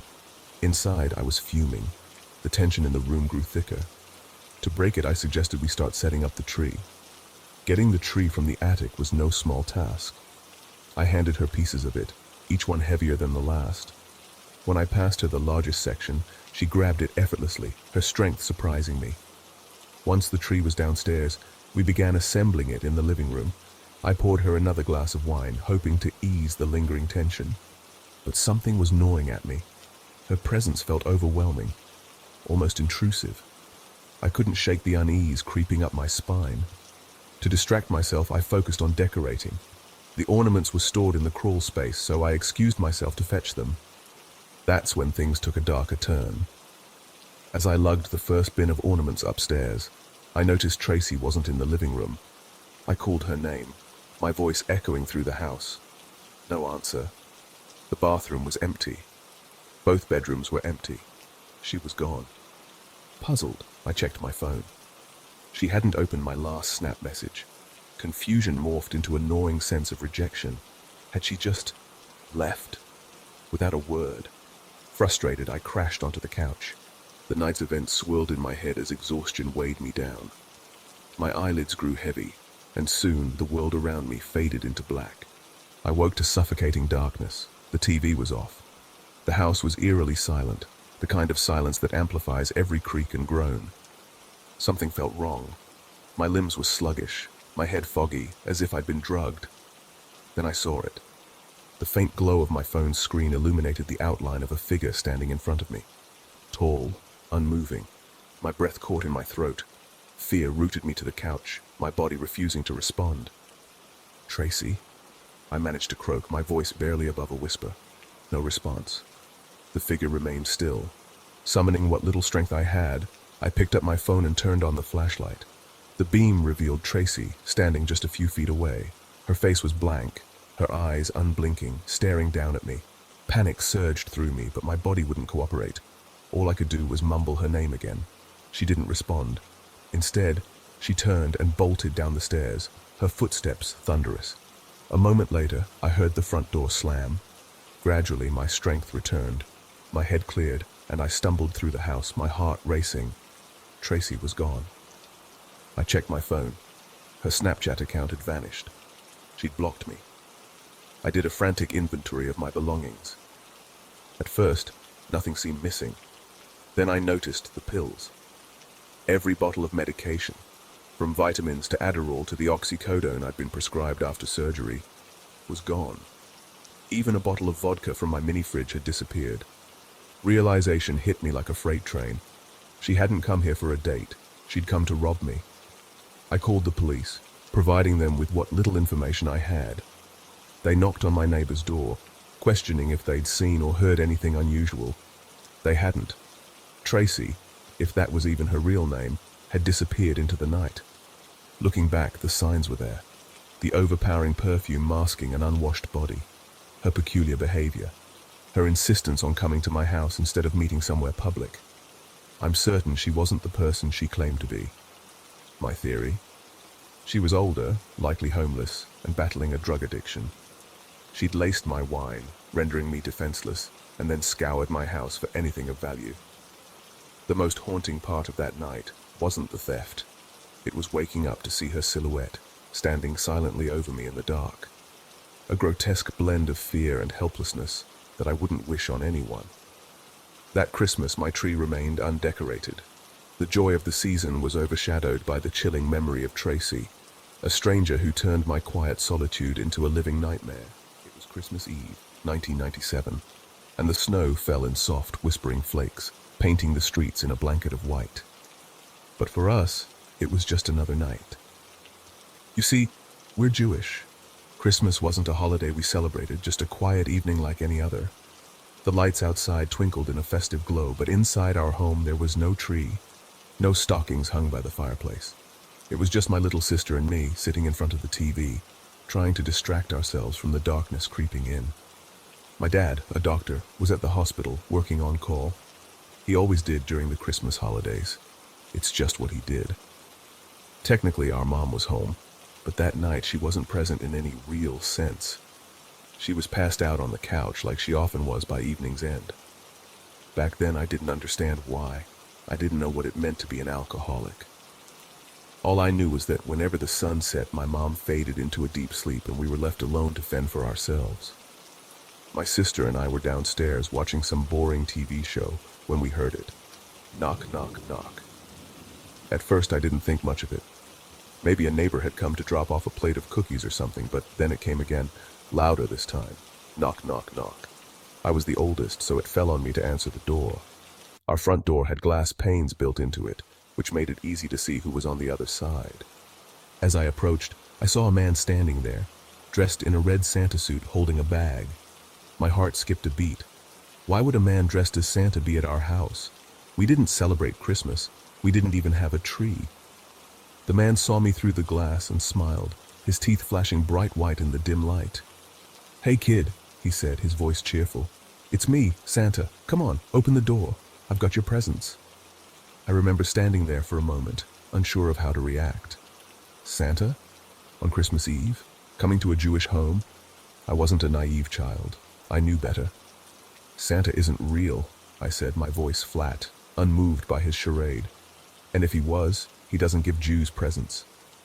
The man's smile faltered for just a moment before it returned, forced and stiff. "Of course I'm real. I used to only visit Christian homes, but this year I felt bad that Jewish kids never get presents. So I changed the rules. This year I'm making an exception for you." I stared at him, my eyes narrowing. It didn't make any sense. He sounded like a madman, a desperate man clinging to an idea that was completely out of place. "No," I said firmly. "Jews get presents. We just get them during Hanukkah. Not Christmas." His smile dropped completely. In an instant, the jolly festive aura faded, replaced by something far darker. His voice grew cold, demanding, "Open the door now. Let me in." I could feel my pulse quicken, the hairs on the back of my neck standing up. Something was wrong. This wasn't Santa. This wasn't even close. "Dial 911, I whispered urgently to my sister. She was only 4, but I hoped she understood. As I stepped back from the door, I heard her fumbling with the phone in the other room. The man saw this and his face twisted with frustration. "You really think the cops are coming?" he sneered. "You better let me in or else you're going to be in big trouble." That's when I knew we were in danger. The phone call to 911 didn't go as planned. I heard the operator on the other end, but she couldn't understand us, not really. She probably thought we were just excited kids hoping for some last-minute holiday magic. "This line is for emergencies only," she said coldly before hanging up. I looked at my sister, panic rising in my chest. My mom was unconscious, completely unreachable. Dad was at the hospital and there was no way to contact him. We were on our own. Then it came again, the knock. Knock, knock, knock. I felt my stomach churn. This time I didn't hesitate. I ran to the kitchen and grabbed a handful of candles. Our menorah was on the table nearby, and I quickly lit every single one. Then, in a desperate attempt to get some help, I blew out the candles and tossed them into the smoke detector. It was the only thing I could think of. If the smoke alarm went off, it would automatically call 911. I hoped it would be enough. In my 7-year-old mind, this was our only chance. The smoke detector went off with a shrill, terrifying wail. I ran to my sister and told her to stay inside. The man, still at the door, was shouting something, but I didn't care. Help was on the way. The fire trucks arrived less than 2 minutes later. I was shaking, my heart hammering in my chest. I tried to comfort my sister, but the sound of the fire engines was deafening. I thought we were safe. But then, the man did something that made my blood run cold. He ran straight for the firefighters, calling out, his voice loud and false. "I'm their father. I'm here to surprise my kids for Christmas. I was dressed as Santa. My suit doesn't have any pockets, so I couldn't get my keys. Please, you have to break the door down to save them from the fire." I couldn't believe my ears. The firefighters hesitated for a moment, and I saw one of them step forward. But I knew something wasn't right.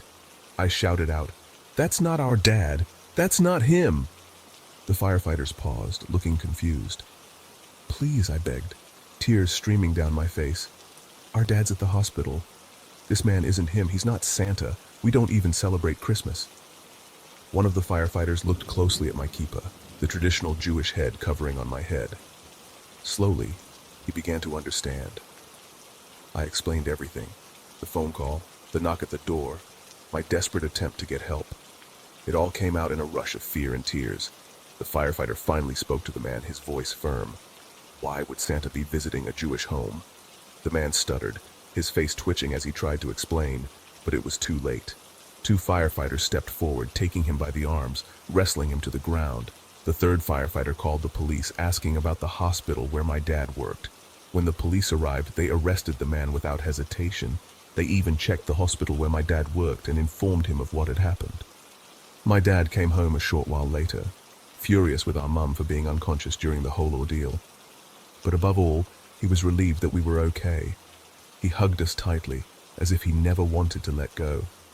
That Christmas, we didn't have a tree or presents, but we had something more important: safety. That was a Christmas I would never forget.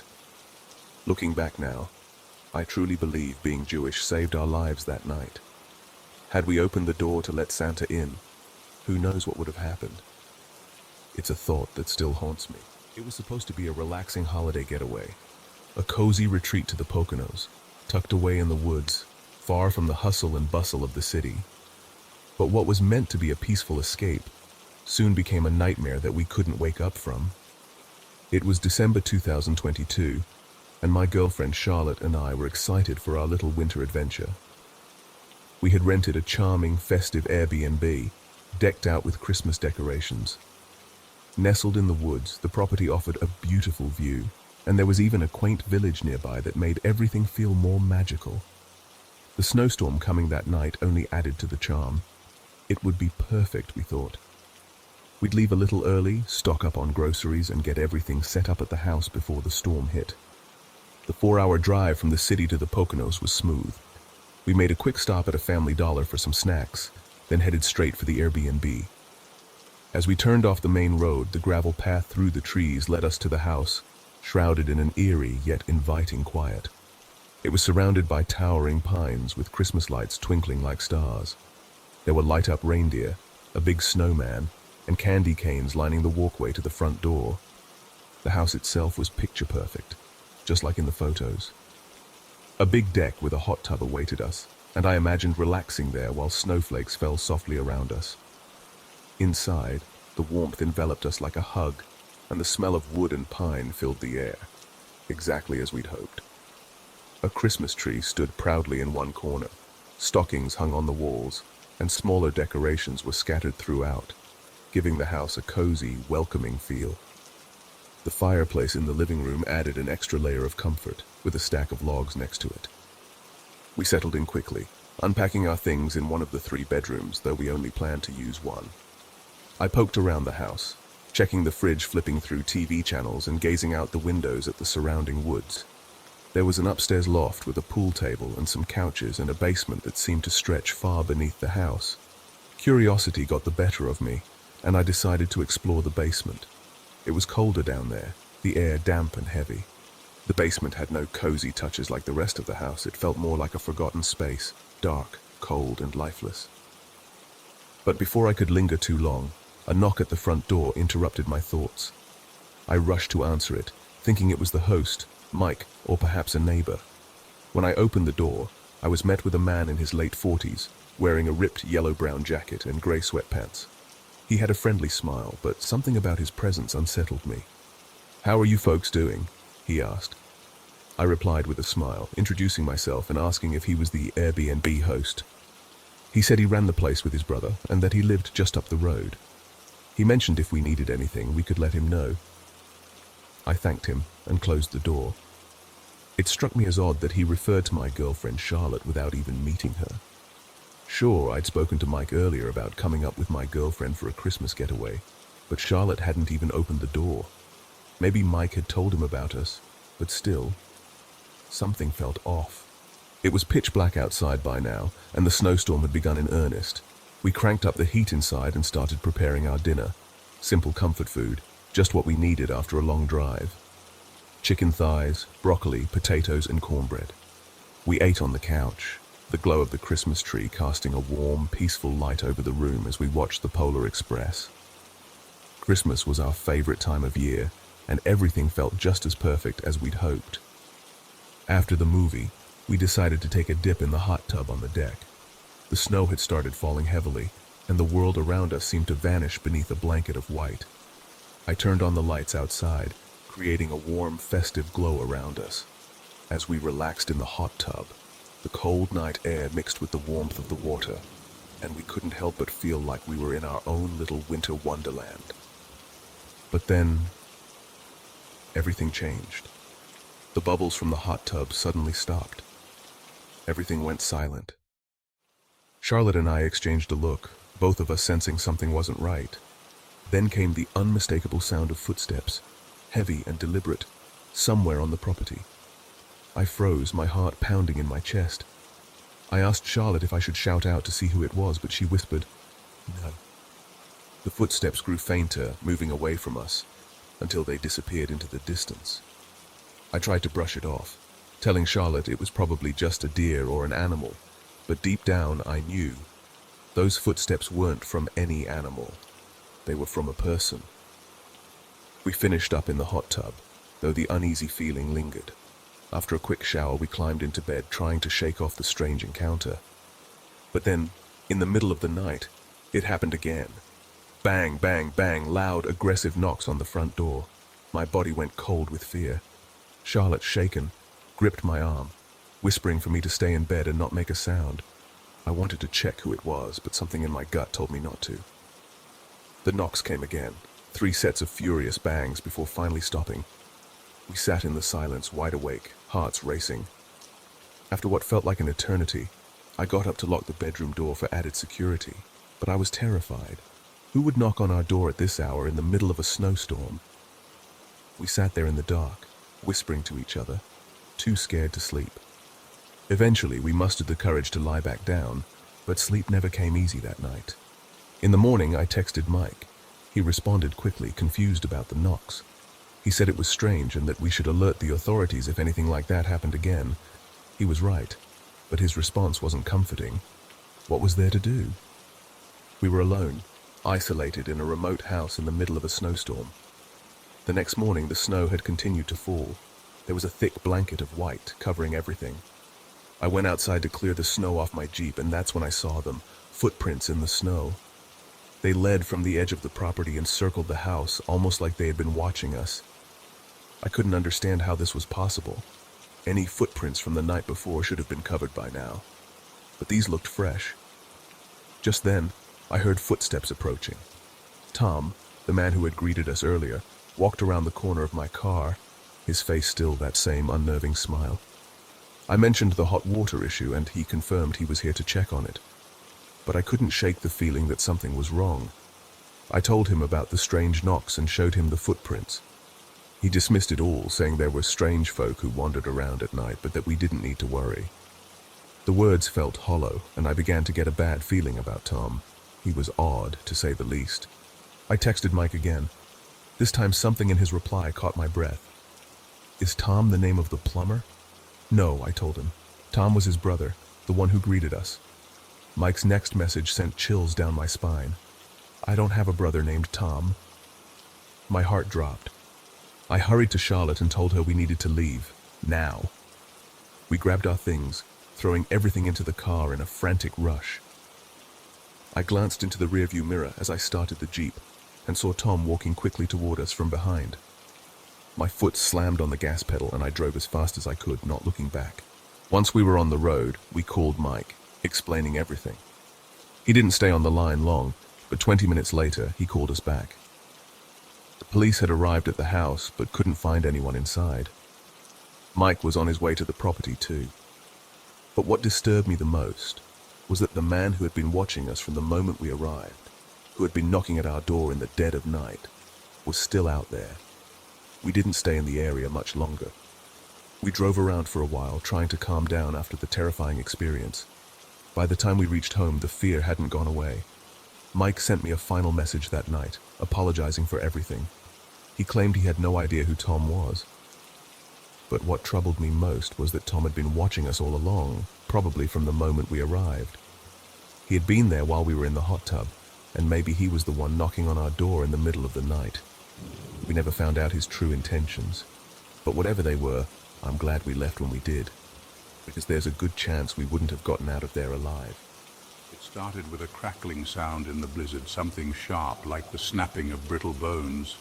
The radio had long since died, leaving me alone with the rhythmic thud of my tires against the snowy road. Christmas Eve was supposed to feel magical, but tonight the darkness felt alive. The snow falling against my windshield seemed heavier, almost deliberate, as if trying to trap me. I was driving to my parents' house in rural New Hampshire, later than I'd planned.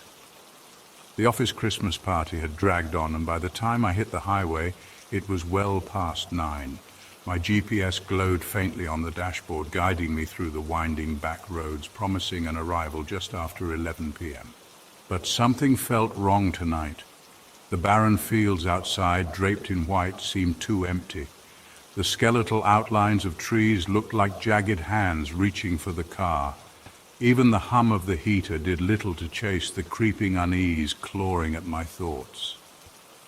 An hour into the drive, the fuel gauge blinked. I cursed under my breath. I'd forgotten to fill up before leaving Boston and wouldn't make it to my parents' house without stopping. My GPS showed the nearest gas station, a tiny dot labeled Tom's Pump and Go, 10 miles away. It wasn't ideal. Rural stations were often closed on holidays, but I didn't have much choice. The road narrowed as I turned off the main route, the trees pressing in closer. Snowflakes swirled like ghosts in the headlights, and the silence of the night was suffocating. After what felt like an eternity, a dimly lit sign emerged from the blizzard, swinging on a rusted pole. Tom's Pump and Go. A single pump stood under a flickering light. The building beside it was squat, windowless and uninviting. The place looked like it hadn't seen life in decades, but a faint glow inside suggested it was still open. I pulled up next to the pump, shivering as I stepped out into the biting cold. The snow muffled every sound, and the crunch of my boots felt unnaturally loud. The door creaked as I pushed it open, revealing a cramped interior cluttered with dusty snacks and faded road maps. Behind the counter sat a wiry man in his late 50s, his thinning hair plastered to his scalp. He glanced up from a newspaper, his pale blue eyes locking onto mine with unsettling intensity. "Help you?" he asked in a flat, emotionless tone. "Just need to fill up," I replied, pulling out my wallet. "Pump's prepaid. How much you want?" $40 should do it, I said, handing him the cash. He rang me up silently, sliding the receipt across the counter without another word. As I turned to leave, something caught my eye. A stack of small, neatly wrapped Christmas gifts piled in the corner. Each box was labeled with the same name, Evan.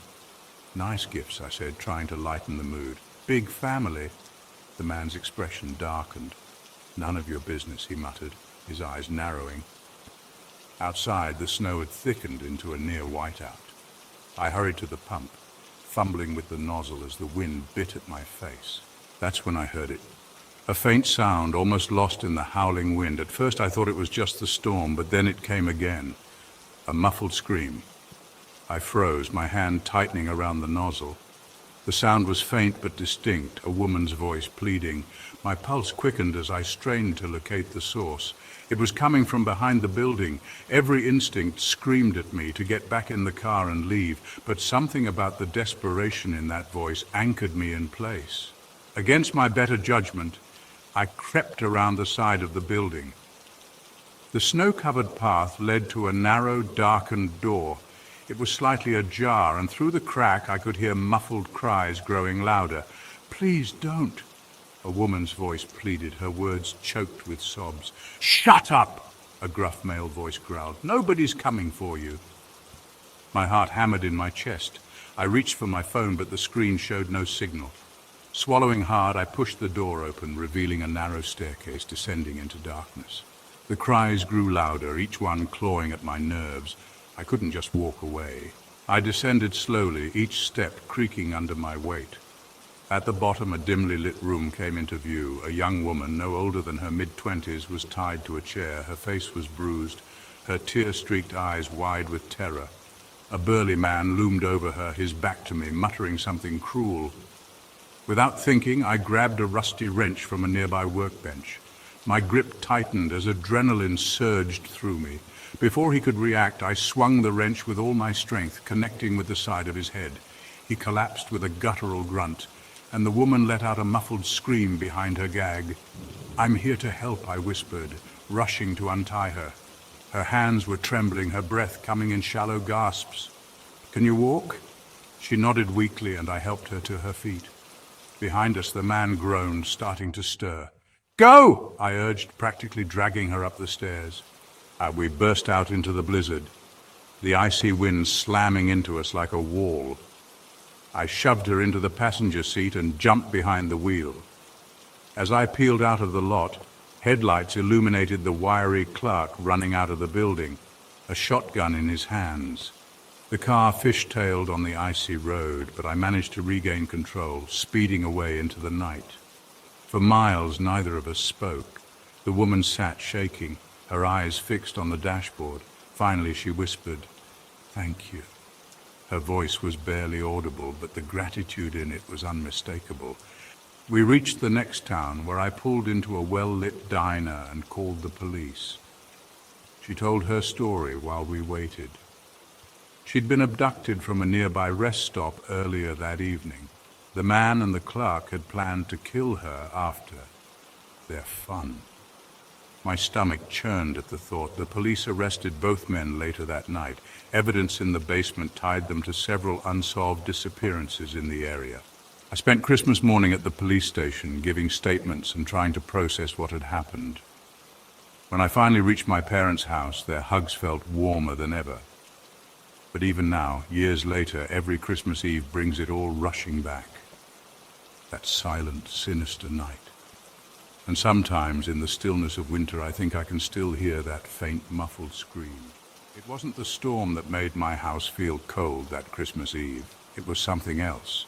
The kind of chill that settles into your bones, creeping under your skin until even the glow of the holiday candles feels hollow. The wind screamed outside, rattling the windows, while snow clung to the panes like ghostly hands trying to claw their way in. Inside, everything was eerily quiet, too quiet. I prepared a simple Christmas dinner, trying to inject some holiday spirit into an otherwise lonely night. The table was set for one. The tree lights flickered weakly as if the storm outside drained their strength. I just sat down, fork hovering over my plate, when it happened. Knock, knock, knock. It wasn't loud, but in the dead silence of the house, it felt thunderous. My heart stopped mid-beat. I wasn't expecting anyone. Who would be out in this storm? I froze, straining to hear more, but the only sound was the wind shrieking against the eaves. Slowly I rose and made my way to the door. The hallway stretched out before me, shadowy and foreboding. My hand hovered over the doorknob for a moment too long. When I finally opened the door, icy wind lashed at my face. There was no one there. Just the storm, the darkness, and a package. It sat neatly on the welcome mat, wrapped in plain brown paper, tied with a tattered red ribbon that fluttered weakly in the wind. No return address, no delivery tag, just a package. For a long moment I stared at it. Something about it felt wrong. It wasn't just the timing or the mystery of who could have left it. It was the package itself. It seemed too deliberate, too personal. Against my better judgment, I picked it up and brought it inside. The air inside the house felt heavier now, like the walls were closing in. A faint smell clung to the package, sweet and cloying like perfume mixed with something metallic. I tried to shake off the unease, telling myself it was just a misplaced delivery, but my hands trembled as I set it on the table. I hesitated, staring at the ribbon for what felt like hours before I finally untied it. The brown paper peeled away easily, revealing something that made my stomach lurch. A sweater, blood-soaked. The red stains were fresh, the fabric still damp. My breath caught in my throat as I stumbled back, nearly knocking over a chair. The sweet metallic scent was stronger now, suffocating. My mind raced as panic set in. Nestled beside the sweater was a crumpled piece of paper, its edges torn and smeared with blood. My shaking hands unfolded it to reveal jagged, messy handwriting. "This was for you. Merry Christmas." The words hit me like a punch to the chest. My vision blurred as dread coursed through me. The room seemed darker now, the shadows on the walls deeper, moving, almost alive. Who would send me this? Why? I couldn't stay still. I grabbed my phone to call the police, but my hands were trembling so much it slipped from my grip. When I finally managed to dial, the operator's calm voice did little to ease my panic. They said someone would be dispatched, but the storm had delayed everything. It could take hours. Every second felt like an eternity as I waited. The sweater sat on the table like a silent threat, its blood-soaked presence dominating the room. The note taunted me. My mind churned with questions I couldn't answer. Was someone watching me? Were they still out there, hiding in the storm? When the police finally arrived, the storm had lessened, but the dread hadn't. The officers treated it like some bizarre prank at first, but their expressions darkened when they saw the blood. They took the sweater, the note, and the package, promising to investigate. That night I barely slept. Every creak of the house, every howl of the wind made my heart leap. I couldn't shake the feeling that someone or something was out there waiting. The next morning, the police called with an update. The blood was human, fresh, but it didn't match any known profiles in their database. There was no crime scene nearby, no missing persons report that aligned with the sweater's size or the blood's origin. They had no leads. Their words were meant to reassure me, but they didn't. Keep an eye out for anything unusual, they said. But everything felt unusual now. My home, once warm and familiar, felt like a stranger. Days turned into weeks, and the police investigation faded into silence. But for me, the fear lingered. Every time I walked past my door, I imagined another package waiting.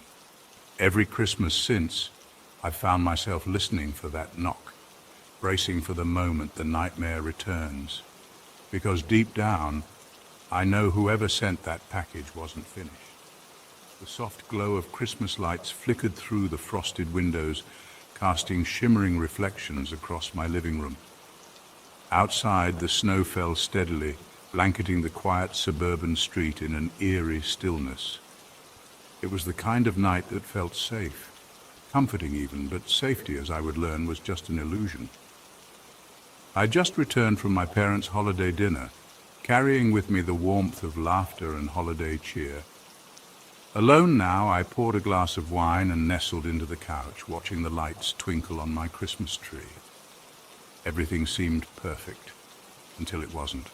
A buzz from my phone on the coffee table interrupted the calm. My home security app notified me of motion in the driveway. I dismissed it at first, assuming it was a passing animal or maybe a neighbor's car kicking up the snow. But curiosity got the better of me, and I opened the camera feed. There he was. A man stood near my car, his flashlight flickering as he leaned in to peer through the windows. His thick jacket and hood concealed most of his face, but the predatory way he moved made my stomach twist. I tapped the microphone on the app and forced my voice to sound firm, though my heart was pounding. "Can I help you?" He froze, slowly turning off the flashlight. For a moment he just stood there, his hooded head tilted as if considering something. Then without a word he walked out of view. Relief flooded through me. Maybe I had scared him off.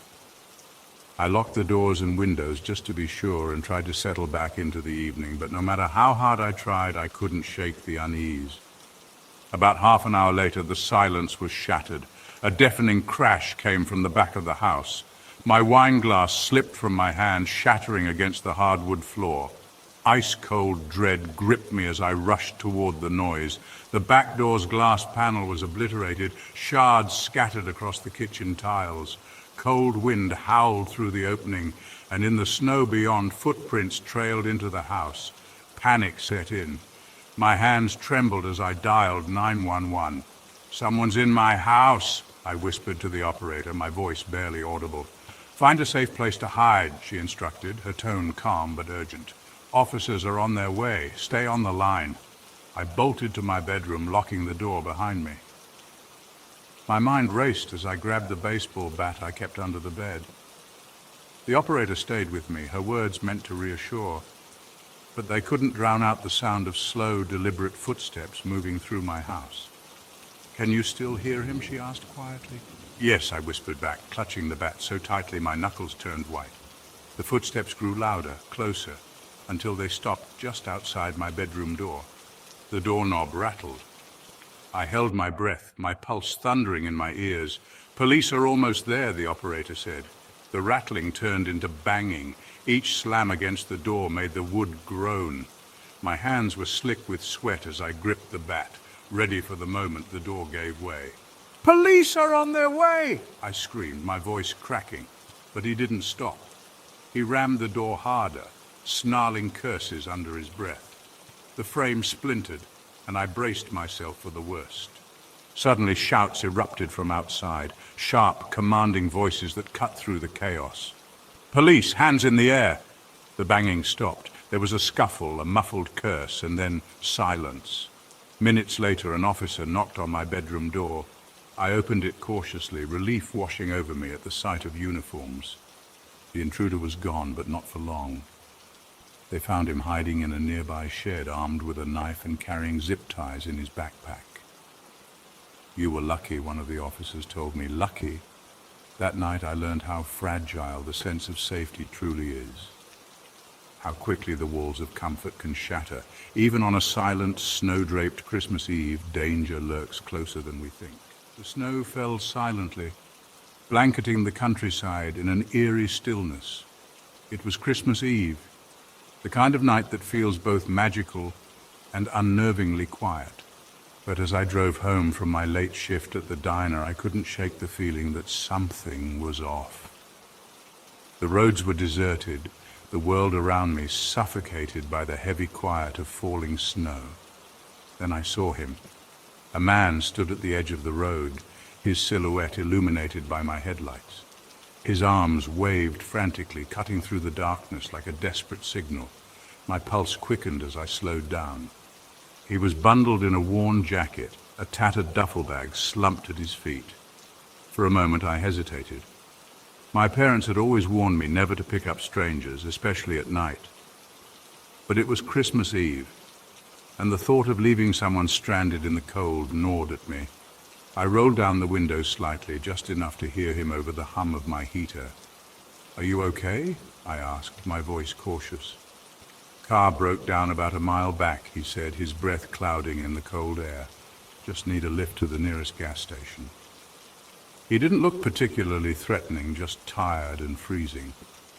Against my better judgment, I unlocked the door. "Hop in," I said, forcing a smile. "Thanks," he muttered, grabbing his bag and sliding into the passenger seat. As I pulled back onto the road, the man clutched his duffel bag like it held something precious or dangerous. His hands trembled, though whether from the cold or something else I couldn't tell. "Heading home for Christmas?" I asked, hoping to break the awkward silence. "Yeah," he said flatly, his eyes fixed on the road ahead. His response was clipped, and the tension in the car thickened with every passing second. Something about him felt wrong.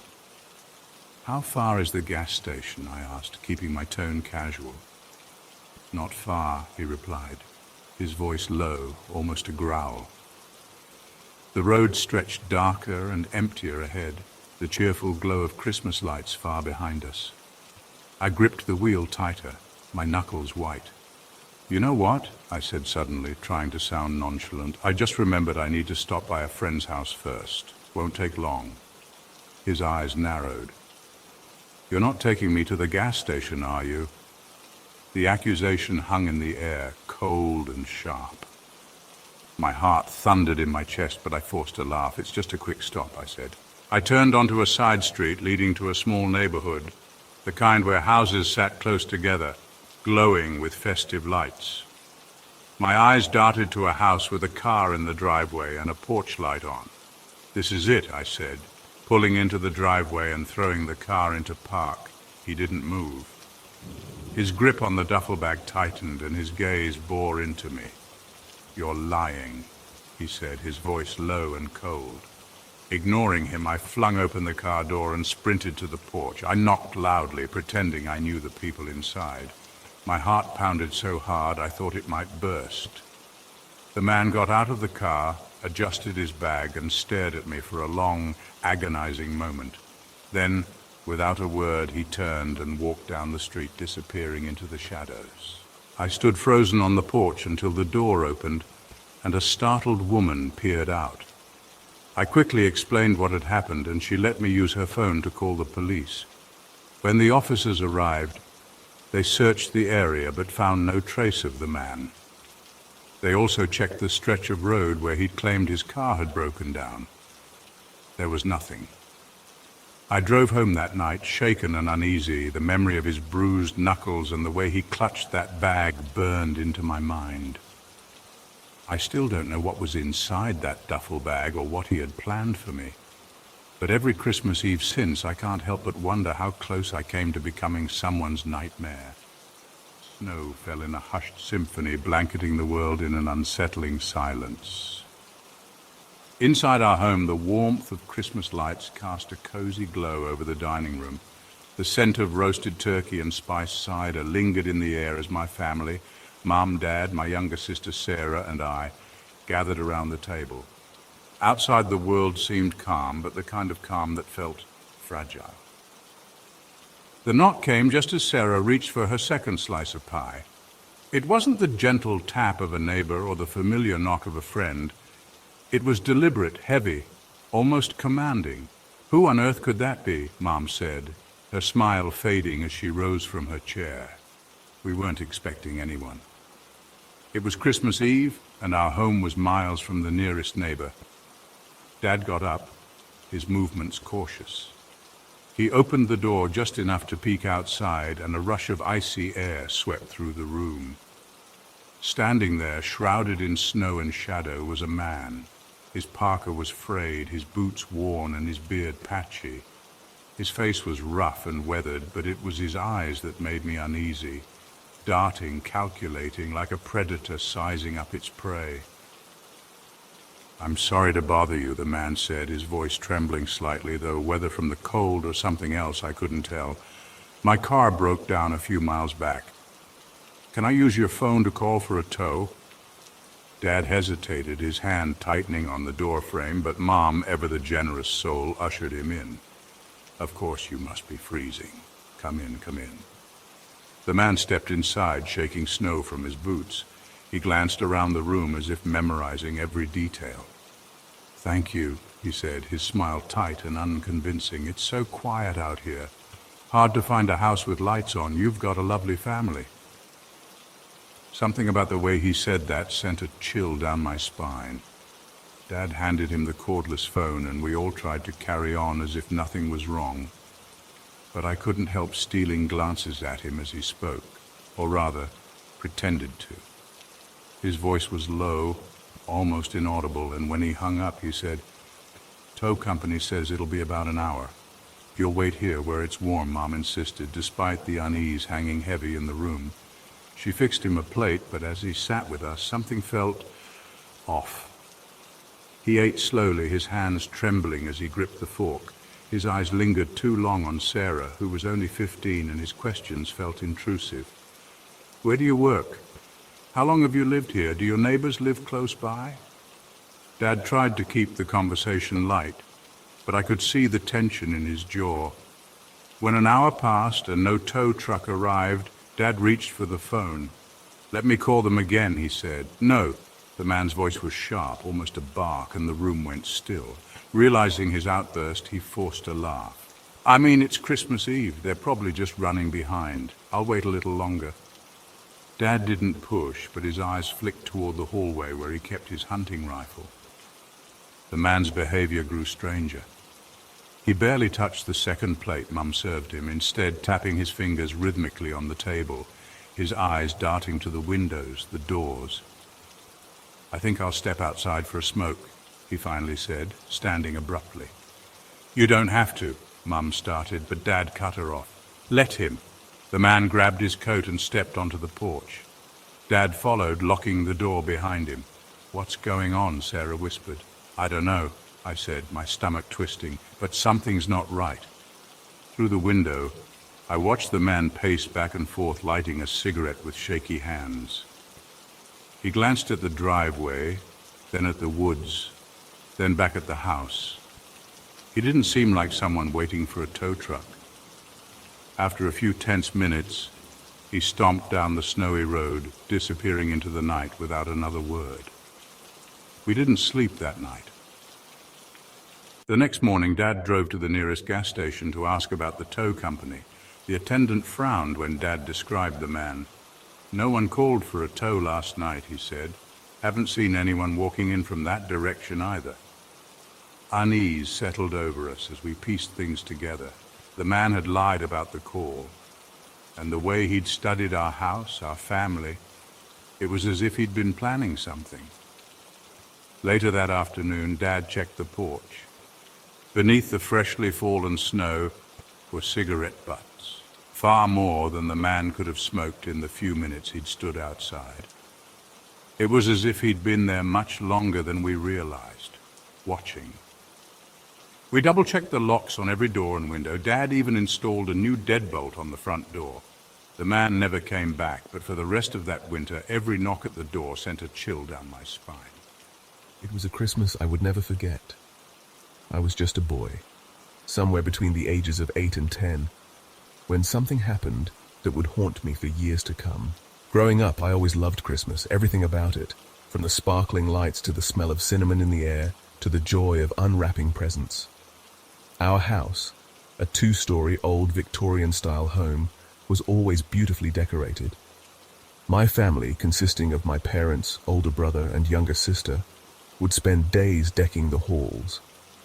The tree, the centerpiece of our holiday cheer, stood proudly in the corner of the living room, glowing with lights and surrounded by an ever-growing pile of presents. That year, things were no different. We had spent Christmas Eve at my grandparents' house and were planning to visit my uncle's the next day. It was an ordinary Christmas, or so I thought. That night, after we all went to bed, I found myself lying awake in the dark. The excitement of Christmas morning made it almost impossible for me to sleep. I tossed and turned, staring at the ceiling, listening to the creaks of the old house. The silence was both comforting and eerie at the same time. But then, at some point in the night, I heard something. A faint noise, like the sound of something shifting downstairs. My bedroom was the closest to the stairs that led down to the living room, so I immediately froze, straining to hear. It was still dark, but the lights of the Christmas tree flickered faintly in the distance, casting strange, elongated shadows across the floor. I glanced at the clock. It was 2 a.m. Curiosity overtook me, and my heart raced as I quietly slipped out of bed. I crept across the cold, creaky wooden floor of the hallway, my small feet muffled by the thick carpet. I reached the top of the stairs, and with bated breath, peeked over the railing into the living room below. At first, everything seemed normal. The house was dark, except for the glow from the Christmas tree, and a few scattered decorations that had been left on. But then I saw him. A tall figure stepped out from behind the massive Christmas tree, emerging from the shadows. He wasn't my father. He wasn't my brother. This was a stranger, someone I had never seen before. His face was obscured, but his movement was deliberate and unnerving, as though he had been waiting for me to notice him. I felt my stomach twist into knots and an icy chill ran through my veins. The only thing I could think to do was run. I bolted down the hallway toward my parents' room, my feet pounding against the floor. I shook my parents awake, breathless and terrified, telling them that there was a man downstairs. My dad, half asleep and annoyed, got up to investigate. He came back moments later, looking pale and shaken. "I saw him," he said, his voice tight with panic. "He's gone now. I saw him leave through the window." The police were called immediately. They arrived quickly, searching our property and the surrounding woods. But they didn't find any sign of the intruder. The only thing they found was a broken window in the living room, just like my father had said. But here's the strange part. None of us had heard the glass shatter. The window had been broken so quietly, it was as if the man had been trained in the art of stealth. The police weren't able to find him, and nothing was stolen from the house. It was as though he had come for something else, something I couldn't understand. Maybe he heard me scream, or perhaps he saw me looking at him. Either way, something had frightened him enough to leave before he could do anything else. I kept wondering if I had been the only thing standing between us and something far worse. But there was another detail that sent a shiver down my spine. After the police left, we noticed something strange. One of the ornaments on the tree had been moved. It wasn't much, just a small red glass bauble that my mother had placed in the front, but it was enough. It was as if someone had been there, standing beneath the tree, and had touched it. The rest of the night was a blur. My heart was still racing, and every creak of the house seemed to echo louder in my ears. The idea of the intruder still lurking around haunted me. I didn't fall asleep until the early hours of the morning, but when I did, I had the most unsettling dreams. In the dream, the man wasn't just standing by the tree. He was watching us sleep, his eyes glowing faintly in the darkness. When morning came, the tension in the house was thick. We all packed up to leave for my uncle's house, trying to move past what had happened. My brother Michael and my sister Emma were already in the car, and I tried to shake off the dread that had settled in my chest. But something about the morning felt off. The house had an unnatural stillness to it, as if the walls themselves were holding their breath. Before we left, my dad and I went outside to check the yard. It had snowed overnight, and the whole world was covered in a thick blanket of white. But when we looked around the house, we saw something that made my stomach drop. There were no footprints in the snow. Not a single sign that anyone had been near the house, not even the man who had broken in. I thought back to the night before. If the man had left through the window, surely his footprints would have been left in the fresh snow. But there was nothing. No sign of anyone coming or going. The snow had fallen perfectly, undisturbed, and the house sat there, eerily silent. As we pulled away from the house, I couldn't shake the feeling that something was still there, watching us. And to this day, I've never been able to explain what happened that Christmas night. I don't know who that man was or why he chose our house, but something tells me he was never really gone. I can still remember that night vividly, the haunting vision of the stranger standing behind the tree, his shadow stretching long across the room. Even now, when I close my eyes, I wonder, was he watching us from the darkness, or was he something worse? Something that came for us that night and never truly left. This happened to me a couple of years ago, right before Christmas. It was the final weekend of holiday shopping, and I had a lot of last-minute gifts to buy. I was already feeling the stress of the season, and I figured I'd just get it all over with in one trip. I went alone to a massive shopping mall about 20 minutes from my house. When I got there, it was packed, like shoulder to shoulder packed. It was so chaotic that it felt like the mall was closing down for the holidays, and everyone was scrambling to get everything they needed. Every time I picked something out, I found myself waiting in line just to check out. It wasn't until hours later that I finally had everything I needed. Gifts for my friends, my family, even my co-workers. By the time I was done, I was exhausted. I left the mall and headed home. The air was frigid and the sky was dark. I was looking forward to just being home. That was when my phone rang. I glanced at the screen, but the number was unfamiliar. I ignored it, but not long after, I saw that I had a voicemail. Curiosity got the best of me, and I played it. "Hey, I'm right behind you," a man's voice said. His tone was calm, too calm, almost like he was enjoying himself. "You should have answered the phone. You know I can see you, right?" I froze. My stomach dropped. The road I was on was busy, but I could still make out headlights in my rearview mirror. I wasn't sure if it was the same car, or if it was someone messing with me. I kept driving, trying to convince myself that it was just a prank. But then, I took a turn off the main highway. The moment I did, the car behind me turned too. My hands tightened on the steering wheel. I was barely 10 minutes away from home.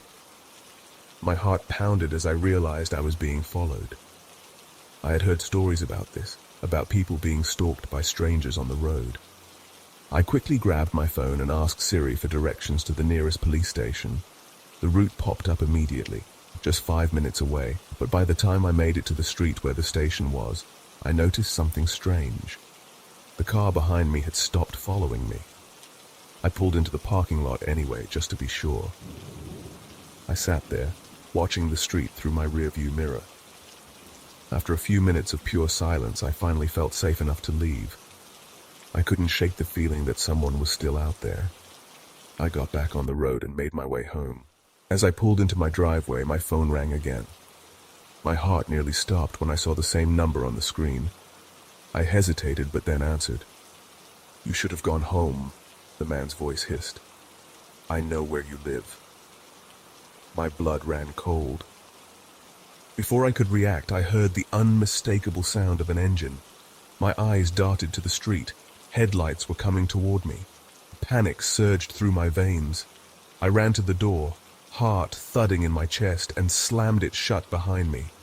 I locked it quickly, barely making it inside before the car parked in my driveway. I turned to look through the window. A man stepped out of the car, tall, wearing a dark coat, and walking toward my front door, his steps slow, deliberate. He knocked once, then again harder this time, as if he knew I was inside. I backed away from the door, trying to stay out of sight. Suddenly I heard him trying the handle. My stomach lurched. He was trying to get in. Then silence. The man stood there, still, staring, waiting, as if he was daring me to open the door.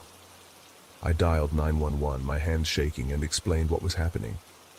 I didn't know if he was armed or if he was just insane, but I was terrified. When the police arrived, the man was still standing there, just outside my door. His face was hidden in the shadows, but I could feel his eyes on me. The officers spoke with him briefly and were able to convince him to leave. They gave him a citation, and that was it. The ordeal was over, but it didn't feel over. Not really. How had he known my number? How had he known where I lived? The worst part, I have a nagging feeling that he wasn't just some random creep. There was something about the way he spoke, the way he seemed to know exactly where I was and when I'd be there. The whole situation felt planned, and it felt wrong. Since that night, I haven't heard from him again, but I'll never forget that voice. It haunts me, even now. What if he's still out there? A few years ago, my wife and I hosted Christmas at our house. We had about 15 to 20 family members coming over, and we live in a somewhat large house with an even larger backyard. The house was decorated for the occasion, the Christmas lights twinkling in the evening, and everything was set for the big day. It started off as a typical Christmas gathering. Family began trickling in around 11 a.m. There was the usual chatter, the laughter, the clinking of glasses. I was busy catching up with everyone, running around from room to room, but then, around 11:30, something strange happened. One of my cousins, Marcus, arrived. He's always been a bit of a skeptic, not one to get rattled by much. But when he walked in, his face was pale, his eyes wide. I could tell something was wrong. "Hey," he said, pulling me aside, "I think I saw someone in your backyard." I stared at him, confused. "What do you mean, someone?" "Well," he hesitated. "I pulled up to your house, and I saw a guy standing near the tree line by the woods out back. At first I thought it was you, but it wasn't. When I started walking toward the backyard, he just disappeared into the trees." A chill ran through me. Nobody was supposed to be outside. I asked him to describe the guy. Marcus said he was tall, thin, and wearing a dark, tattered coat that looked too heavy for the weather. The description didn't match anyone I knew. We both stood there for a second, trying to make sense of it, before I suggested we go check it out. We walked out to the backyard, following Marcus's steps. Sure enough, in the fresh snow, we found a set of footprints leading from the edge of the woods to our back door. But there was no one in sight. The footprints were too fresh. I glanced at Marcus, and he was looking just as unsettled as I felt. "Hello?" I called out, my voice echoing into the woods. No response. Silence. There was no sign of anyone, just the eerie stillness that hung heavy in the air. We turned and went back inside, but I couldn't shake the feeling that someone was watching us. I pushed it out of my mind, trying to focus on the holiday, but a nagging sense of unease lingered. The hours passed, and we continued with the Christmas festivities, but as I walked past one of the windows that faced the backyard, my heart skipped a beat. There, at the edge of the tree line, was a man. He was standing motionless, watching the house. I didn't think, I just yelled, "Marcus, come here!" My voice was sharp, trembling with the sudden fear that had gripped me. Marcus came running. He stopped at my side, just as the man in the woods turned and quickly darted back into the trees. My cousin had only caught a glimpse of him, but he confirmed, yes, it was the same man from earlier. We both stood there for a moment, frozen, watching the woods, expecting him to reappear, but he never did. That night, we kept glancing out the window. Nothing, no sign of him. I thought maybe he had gone for good, though the feeling that we weren't alone never really left me. After everyone left, it was just my wife and I, sitting in the quiet, unsure of what had happened. The house felt still, too still, like something was out there, watching. The next morning, I went out to the backyard, hoping everything would be normal, but as I stepped onto the fresh snow, my stomach twisted. There were more footprints, new ones, but these weren't mine. The prints led from the woods right to our back door, and then, to my horror, they led back to the woods. Whoever this was, they had been at our door during the night. Had they tried to break in? The thought made my skin crawl. I felt sick, wondering how close this person had gotten. What did they want? I stood there in the cold, staring at the tracks, imagining the man standing just on the other side of the door, watching us while we slept. For the next several days, I stayed paranoid, checking the windows, locking the doors, but I never saw the man again. There were no more strange footprints, no more signs of anything out of the ordinary. Still, I couldn't shake the image of that man in the woods. His eyes, hidden behind the shadow of his coat, seemed to follow me, even now. I don't know who he was or what he wanted, but every time I close my eyes, I can still see him, lurking just beyond the trees, waiting. This story happened last December, just a few weeks before Christmas. I live in a quiet neighborhood with my wife, Laura, and our 2 young kids. One evening, Laura met up with her best friend, Ellie, and their kids, who are around the same age as ours. They were planning a little hangout at Ellie's house. Laura mentioned it to me while I was at work and asked if I could set up the Christmas lights when I got home. I agreed, hoping to surprise the kids with the lights when they got back. It had snowed a little already, but the night wasn't too cold, so it seemed like the perfect time to hang the lights. We had a lot of lawn decorations, but the hardest part was always hanging the lights on the roof. For that, I had to pull out the ladder and climb up onto the roof to string them all the way around the house. By the time I got home, it was dark.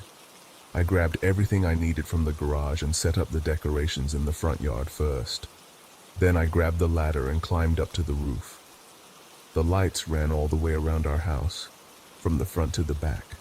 When I reached the back side of the house while still on the roof, I heard a noise. At first, I couldn't figure out what it was. It didn't sound like an animal, it was something human. I looked down into the backyard. That's when I saw him. A man, standing by the back of our house. He was tall, hunched slightly, his coat hanging too loosely for the weather. His eyes seemed hollow, dark, like he was wearing a mask, but I couldn't tell for sure. He wasn't a neighbor, and I didn't recognize him at all. I called down, "Hey, who are you? What are you doing in my yard?" He didn't answer. Instead, he started walking toward the ladder. I froze. There was no way I could climb down before he reached it, 20 feet down, and he was coming fast. I tried yelling again, but he didn't seem to care.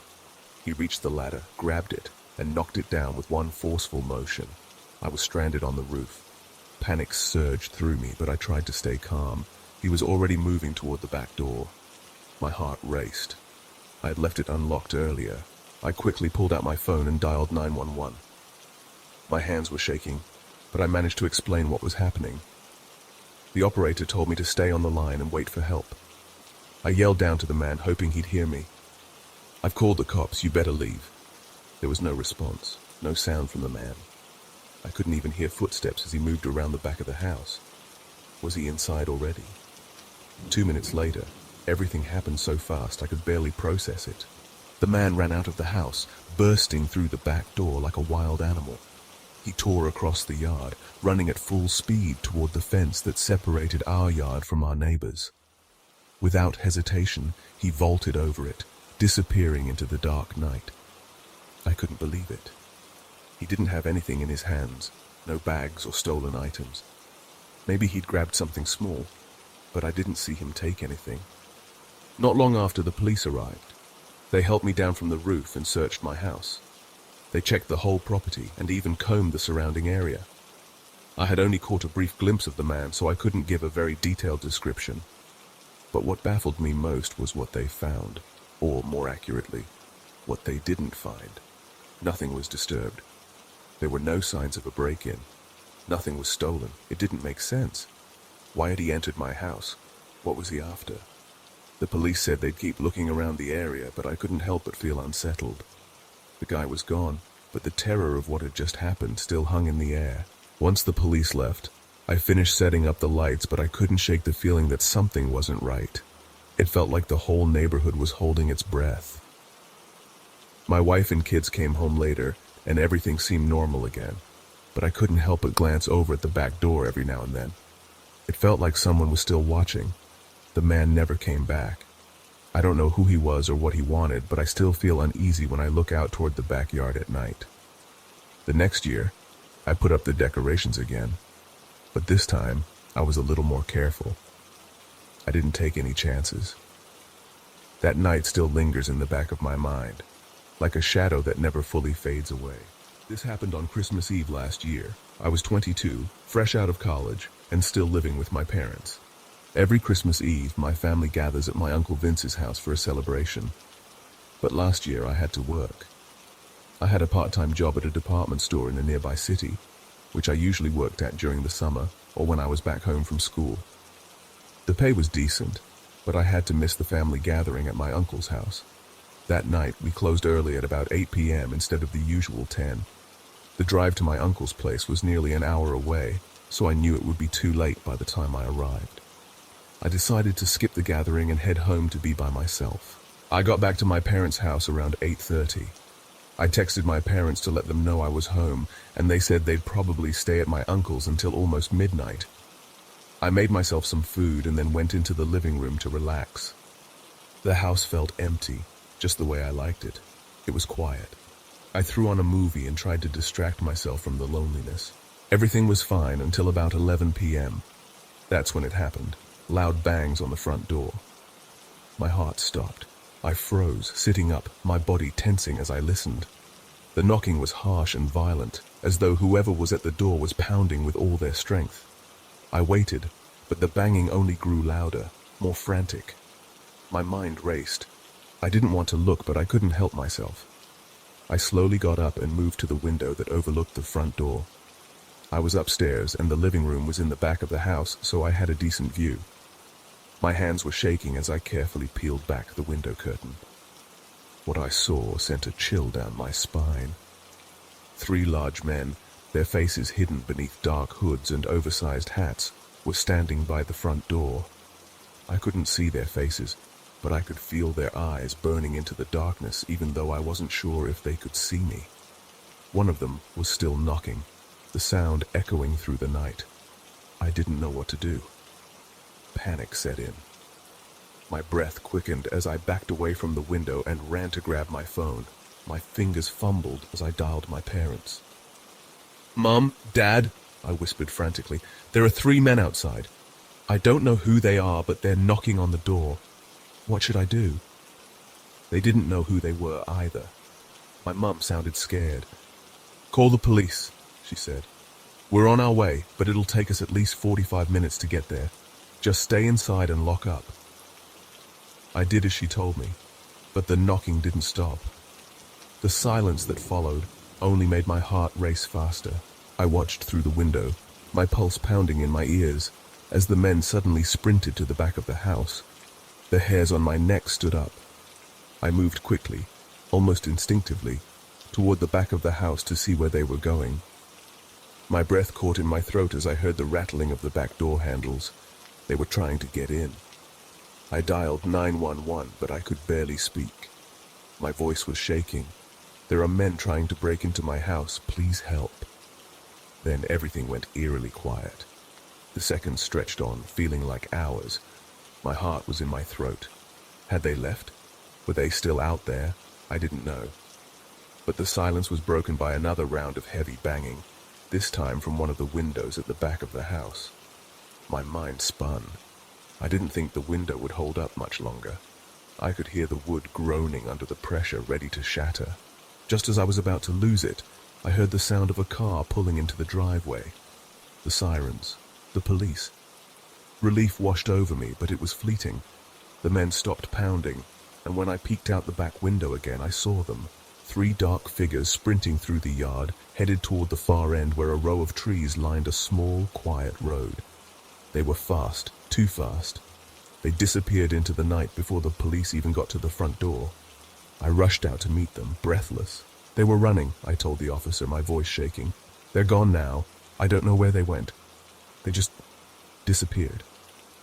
The police searched the property, but by the time they arrived, the men were long gone. I couldn't understand it. Who were they? Why did they come to my house? Why didn't they take anything? The officer asked me questions, his voice calm, but I could tell he was on edge. My parents didn't get back until after the police left, and I was grateful to have them home. The house didn't feel so empty anymore. We stayed up late that night, making sure the men didn't return. My parents took turns keeping watch, but as the hours passed, we heard nothing. The night dragged on, and eventually we all went to bed. That Christmas Eve is one I'll never forget. The knocking, the running, the men who seemed to appear out of nowhere. It all felt wrong. Even now, I can't shake the feeling that they were watching me the whole time. The worst part? I still don't know who they were or what they wanted. But sometimes when I'm alone, I think I hear faint knocks in the distance. Maybe it's just my imagination, or maybe it's them. It's strange how a holiday meant for joy and warmth can leave you scarred forever. For years I've dreaded Christmas Eve. Not because of bad memories with family or lost traditions, but because of something that happened when I was just 16. Something I've never spoken about. It's too bizarre, too terrifying to sound real. But every year, as the clock inches toward midnight on Christmas Eve, the memory comes back, clawing its way to the surface. It all started on a quiet, snow-dusted night. The kind of night you see in Christmas postcards. Fireplace crackling, soft carols playing, the scent of pine and cinnamon lingering in the air. My parents were upstairs getting ready for bed, and my little brother Timmy was fast asleep, probably dreaming about Santa's visit. I was sitting alone in the living room, lazily flipping through a magazine. The twinkling lights of the Christmas tree cast a warm, golden glow across the room. Everything felt peaceful, until it didn't. At first it was subtle, like the air had shifted, grown heavier somehow. I brushed it off, thinking it was just my imagination. But then came the sound. Footsteps, slow, deliberate, and dragging across the snow outside. I froze, every instinct screaming at me to dismiss it. Probably just the wind, I told myself, but then I heard it again. The unmistakable crunch of heavy boots, closer this time. My pulse quickened as I strained to listen. The sound stopped right outside the back door, and then a thud. I jolted upright, my heart racing. The door creaked open. It wasn't loud, just a soft, deliberate groan of hinges that seemed to echo through the house. My parents were still upstairs, and there was no way Timmy could have come down without me hearing him. Panic set in, but I forced myself to move. Grabbing a fireplace poker, I crept toward the hallway. That's when I heard them. Voices, low and guttural, whispering from the living room. I stopped in my tracks, my grip tightening on the poker. The voices weren't coming from my parents, and they definitely weren't Timmy's. My stomach twisted as I heard the faint jingle of bells. Not the cheerful kind from Christmas songs, but something slower, more deliberate, like a warning. I peeked around the corner, and what I saw rooted me to the spot. There in front of the fireplace was a man dressed as Santa. But this wasn't the jolly red-suited figure you'd expect. His suit was old, tattered, and smeared with something dark. Something I prayed wasn't blood. His face was hidden behind a tangled white beard, and his sunken eyes stared into the fire with an unsettling intensity. But it wasn't just him. In the corner of the room, half hidden by shadows, stood a little girl. Her dress was torn, her face pale as a porcelain doll's, and her eyes, her empty, unblinking eyes, locked onto me. My breath hitched. The man muttered something under his breath, his voice low and gravelly, like it was coming from somewhere deep within. The language was unlike anything I'd ever heard. The girl didn't move, didn't even blink. She just stood there staring. I wanted to run, to scream, but I couldn't. My body refused to listen. Then the man stood. His movements were jerky, unnatural, like a puppet on frayed strings. He turned toward the girl, leaning down to whisper something in her ear. She didn't react, but her gaze shifted, locking onto mine, and then I heard it. Behind me, the sound of a door creaking open. I spun around, my heart hammering in my chest. Standing in the doorway was my mother. Her face was pale, her eyes wide with something I couldn't quite place. Fear, confusion. I opened my mouth to speak, but she didn't say a word. Before I could move, the jingling of bells filled the air again, sharp and piercing. I turned back to the living room, but the man in the Santa suit was gone. So was the girl. The room was empty, the fire crackling softly as if nothing had happened. My mother blinked, her expression softening. She looked at me like she hadn't seen a thing and told me to go to bed. I didn't sleep that night. I couldn't. The next morning, everything seemed normal. Timmy tore through his presents with the joy only a kid on Christmas morning could have. My parents acted like nothing had happened, but I couldn't shake it. The sight of that man, the girl, the chilling look in their eyes. And every Christmas Eve since, as the clock strikes midnight, I can't help but wonder if he'll come back. If somewhere out there, behind the warm glow of holiday lights, that shadow of Santa is still waiting. If you've ever had an experience like this, or if you have any idea what it could have been, let me know. And don't forget to like this video, share it with someone who loves a good horror tale, and subscribe for more chilling stories. Stay safe this Christmas Eve, because you never know who or what might come down the chimney. It started with a whisper, soft, almost imperceptible, a sound that seemed to drift through the icy air as if carried on the breath of winter itself. The kind of whisper that tickles the back of your neck and leaves you glancing over your shoulder, searching for something that shouldn't be there. I should have trusted my instincts that night. It was a quiet, snow-dusted evening, the type where the cold bites deep and the world feels unnaturally still. I'd been invited to a Christmas party by a co-worker named Dave. While I didn't know many people on the guest list, I figured it would be a decent way to embrace the holiday spirit. The house sat at the edge of a forgotten neighborhood, the kind of place where streetlights flickered and shadows seemed to stretch a little too far. It was charming in an old-fashioned way, with its steep roof and twinkling Christmas lights, but something about it felt wrong. Dave greeted me with an overly enthusiastic smile, his handshake firm but lingering. His energy was unsettling, not quite nervous, but something else I couldn't put my finger on. I chalked it up to holiday stress and stepped inside.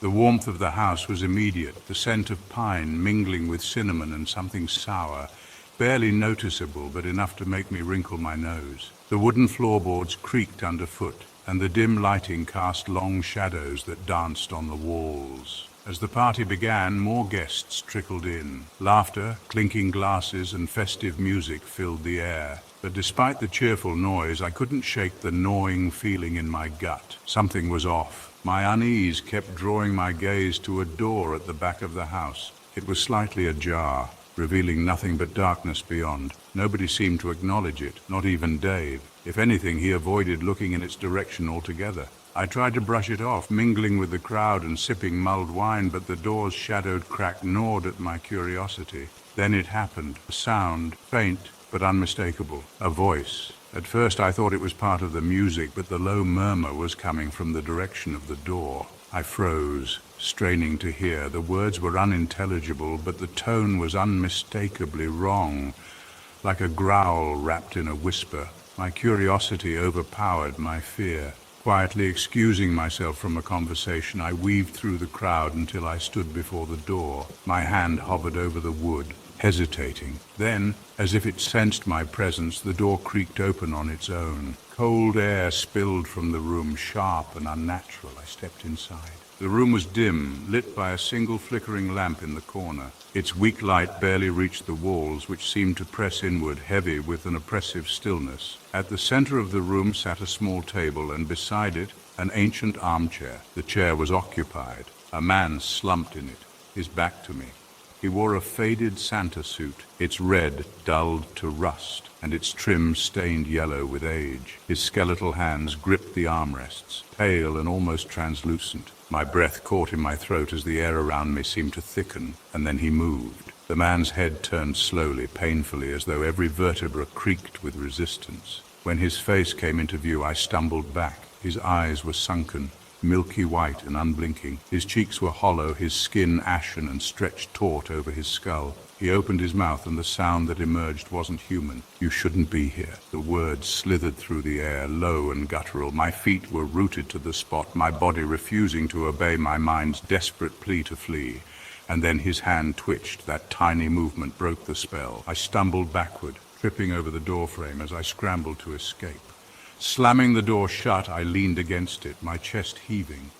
The party buzzed on as if nothing had happened. No one seemed to notice my wide eyes or shaking hands. It was as if the house had swallowed my terror whole, keeping its secrets buried. But I couldn't stop looking back at the door. It remained closed, its shadow stretching unnaturally across the floor. The rest of the evening was a blur. I didn't wait for the party to end. I mumbled an excuse to Dave and left, the cold night air biting my skin as I hurried to my car. Days later, I learned the house's history. A family had once lived there, a seemingly happy household that vanished one Christmas Eve without a trace. The land itself was rumored to be cursed. Whispers of unnatural deaths and vengeful spirits attached to it. I don't know who or what I saw that night, but sometimes late at night I hear a voice in my dreams, low and guttural, saying the same chilling words, "You shouldn't be here." If you've ever felt the sinister pull of a place that hides secrets better left undisturbed, let me know in the comments. And if you enjoy tales that linger in the shadows of your mind, make sure to like, share, and subscribe for more. The night was a chilling canvas of silence and snow. Christmas Eve 2017 had blanketed the city in a serene, almost deceptive stillness. The soft glow of streetlights illuminated the icy streets, but their warmth was nothing compared to the creeping cold that seemed to settle into every shadow. I had spent the day bustling through last-minute errands, brushing shoulders with strangers whose laughter and cheer reminded me just how alone I was this holiday season. By 11 p.m. I was back in my tiny apartment, the glow of my modest Christmas tree casting colorful reflections across the room. The TV hummed faintly in the background, its flickering images a weak attempt to break the oppressive quiet. Wrapped in a blanket, sipping lukewarm hot chocolate, I tried convincing myself that solitude was what I wanted. No family, no friends, just me. Peaceful, right? But peace has a way of twisting into unease when you least expect it. The sharp ring of the phone shattered the stillness. I glanced at the screen, my heart skipping at the sight of an unfamiliar number. Not local. The area code wasn't even one I recognized. Normally I'd let it ring out, but something, curiosity, loneliness, or maybe something darker, made me press the green button. "Hello?" I said, trying to sound casual, though my voice betrayed the faintest quiver. The reply came almost instantly, a voice so low and cold it seemed to seep through the receiver. "Are you alone?" The words froze me. They weren't asked with concern or curiosity. No, they were sharper, almost accusatory. My pulse quickened. "Who is this?" I demanded, my voice faltering. A long pause followed. The silence stretched, broken only by the faint sound of breathing on the other end. Just as I was about to hang up, the voice returned, darker and more insistent. "Why are you alone?" My stomach twisted. I couldn't explain it, but I felt trapped. Like the voice had reached through the line and wrapped icy fingers around me. "What do you want?" I snapped, trying to mask my fear with anger. The reply came not as words, but as a chilling chuckle. It was distant, hollow, and utterly devoid of warmth, the kind of laugh that doesn't belong to anything human. "Look outside," the voice commanded. The air seemed to drain from the room. My breath hitched as I hesitated. "No," I muttered, my voice barely audible. "Look outside," it repeated, softer now, but somehow more menacing. Against every instinct, screaming at me to hang up, to run, I moved toward the window. The floorboards creaked beneath my feet, each step amplifying my dread. Slowly I pulled the curtain aside, just enough to peer out into the darkness.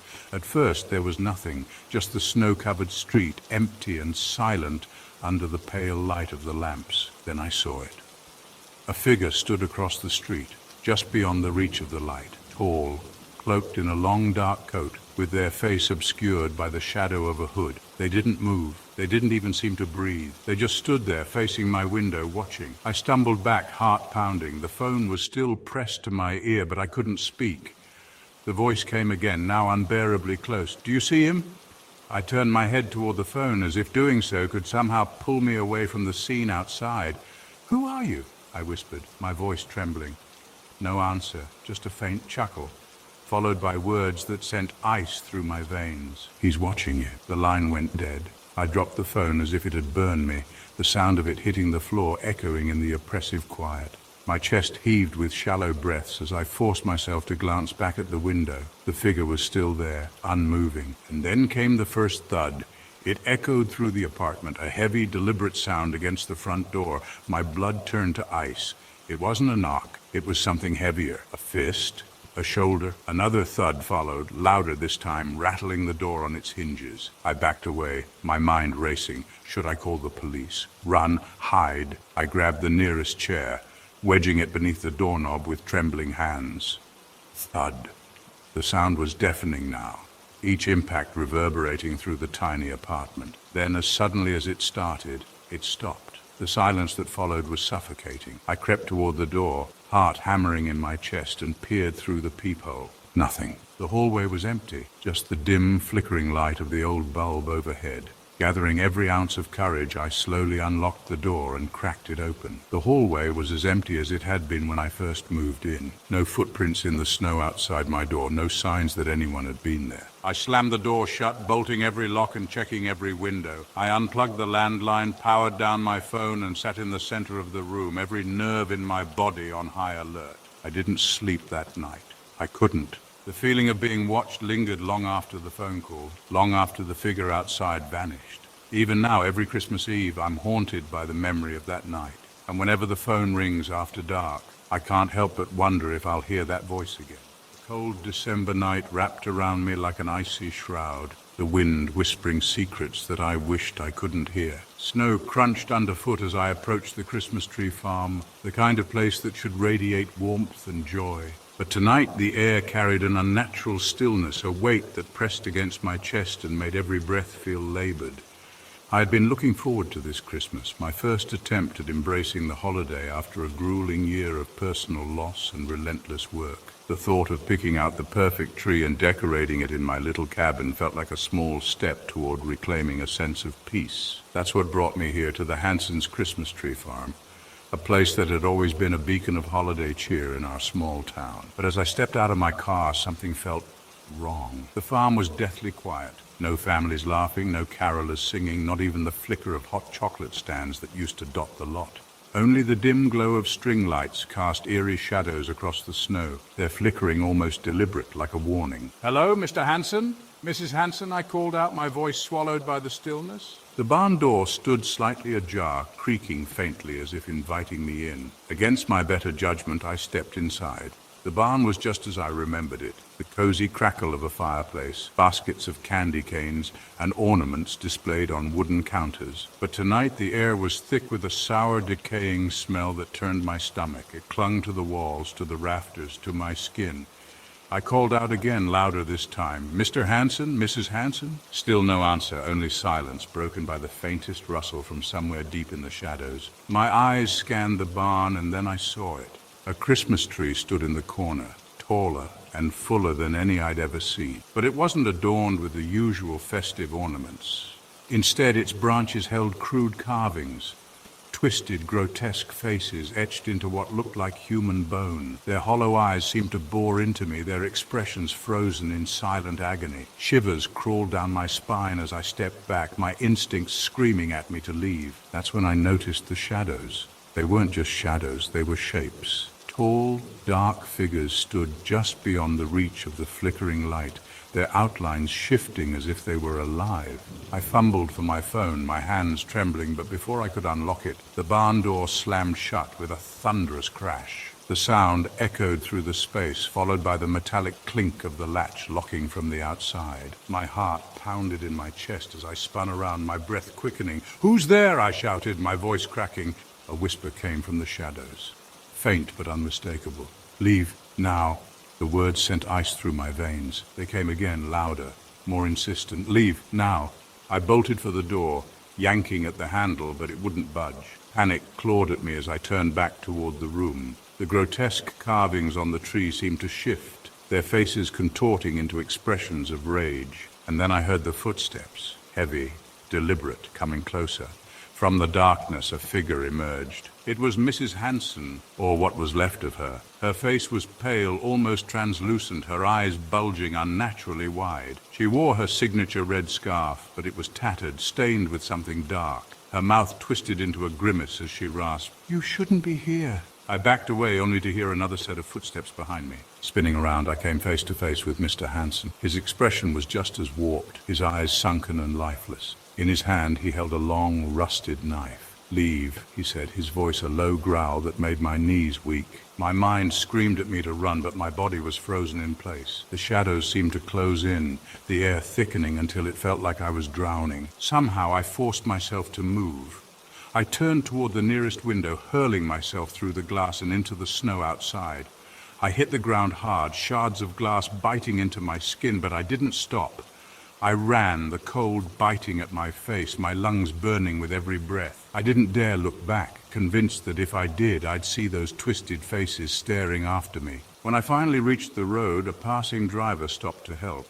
I mumbled something about the Hansons, about the farm, but my words didn't make sense even to me. The next day I went back with the police, desperate for answers. But the farm was gone. The barn was still there, but it was empty. No trees, no decorations, no sign of the Hansons. It was as if the place had never been touched by Christmas at all. To this day, I don't know what I saw that night. The authorities chalked it up to stress, maybe even hallucinations. But I know the truth. Something dark lingers on that land, something that wears the face of holiday cheer to lure people in. Every Christmas, as the wind howls through the trees, I hear whispers in the night, and I wonder, who will be next? Christmas Eve was never silent for me after that night. The first knock, soft yet deliberate, shattered the fragile stillness. Tap, tap, tap. My heart clenched as I peeked through the frost-lined window. There he was again, a figure in a red coat, motionless in the snow. His face was obscured, shadowed in a way that felt wrong, unnatural. I knew what he wanted. I knew who he was waiting for. But to understand why, I need to take you back to when it all began, the year I lost my little brother, Danny. I was 11 that Christmas. Danny was 5, small, full of boundless energy, and carrying a heart so big it could hold the whole world. For him, Christmas wasn't just a holiday, it was magic. He believed in it fiercely, like it could fix anything. One night, as the wind howled against our worn-down house, he whispered to me, "If I ask Santa, he'll make everything better. Mom won't cry anymore. Maybe Dad will come back." I remember staring at him, my throat tightening. What could I say? He was too young to understand that some wishes were impossible. So I nodded and lied. "Maybe you're right." That's how we ended up trudging through the biting cold to the mall.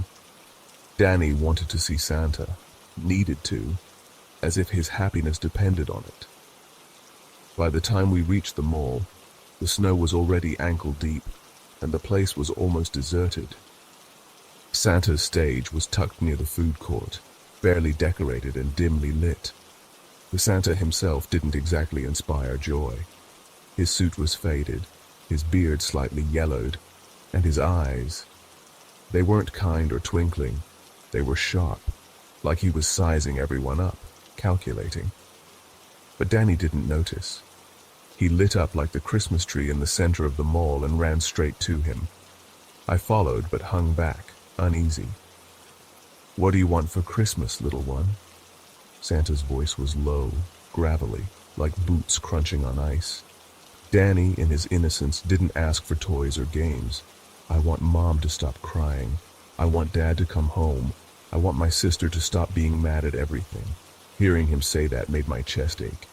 I wanted to pull him away to tell him this wasn't the kind of magic Santa could deliver. Santa listened, tilting his head like he understood. Then he leaned in close and whispered something to Danny, words I couldn't hear, words that made Danny's face light up with a mix of excitement and unease. When he climbed down, Santa looked at me. His smile was too wide, his gaze piercing.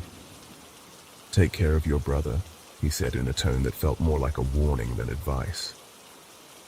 We left the mall, snow swirling fiercely around us. Danny clutched a small, gift-wrapped box Santa had given him, refusing to let go. "What's in it?" I asked.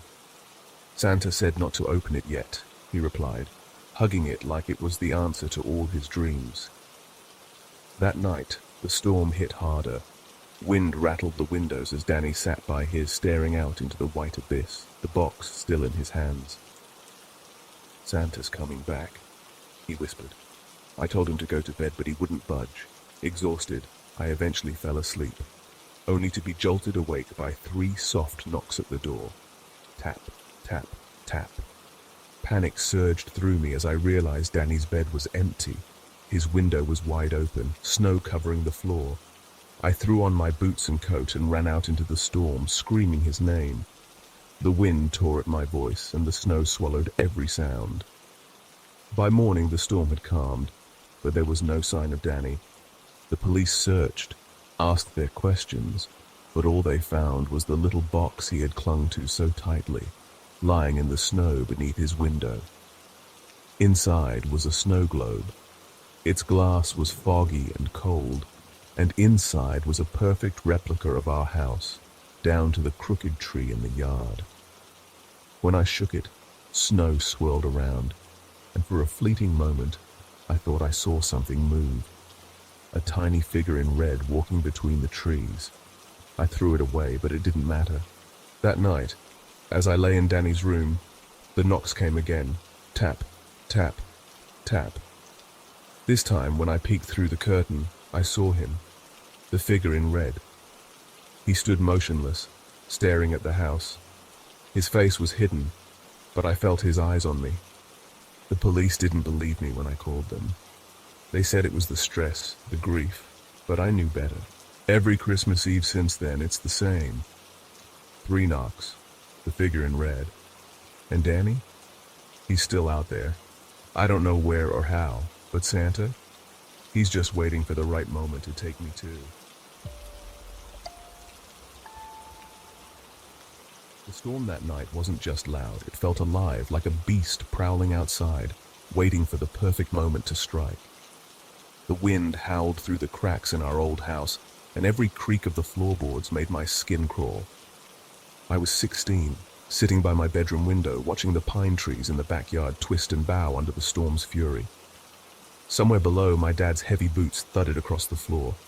He'd been pacing for hours, muttering to himself about how storms like this stirred things up. I didn't know what he meant. Not then. Our town was small, tucked against the edge of an ancient forest. Nothing much ever happened here, or so I thought. But there was always one exception. Miss Eliza. She lived in a lonely cabin just beyond the tree line. To most people, she was a mystery, a healer to some, a witch to others. For me, she was just Miss Eliza, the strange woman who taught me how to read the snow. "Snow remembers," she once told me, her voice calm but cryptic. "It shows you where someone's been, where they're going. But it hides things too, when it wants to." At the time, I didn't understand her words, but they haunted me that night, especially after she vanished. The knock came just after dark. It was sharp, urgent, and made the storm outside feel like a distant whisper. My dad opened the door cautiously, gripping the latch like he was expecting bad news. Mr. Carroll, the owner of the general store, stood there, his face pale and tight against the cold. "It's Eliza," he blurted, his voice shaking. "She's gone." My dad's brow furrowed. "Gone? What do you mean?" She disappeared," Carol stammered, glancing over his shoulder at the swirling storm. "Her chimney stopped smoking hours ago, so I went to check. Her cabin's empty and there's blood in the snow." That last part sent an icy jolt down my spine. Before I could stop myself, I was halfway down the stairs. My dad caught my eye and barked, "You stay here."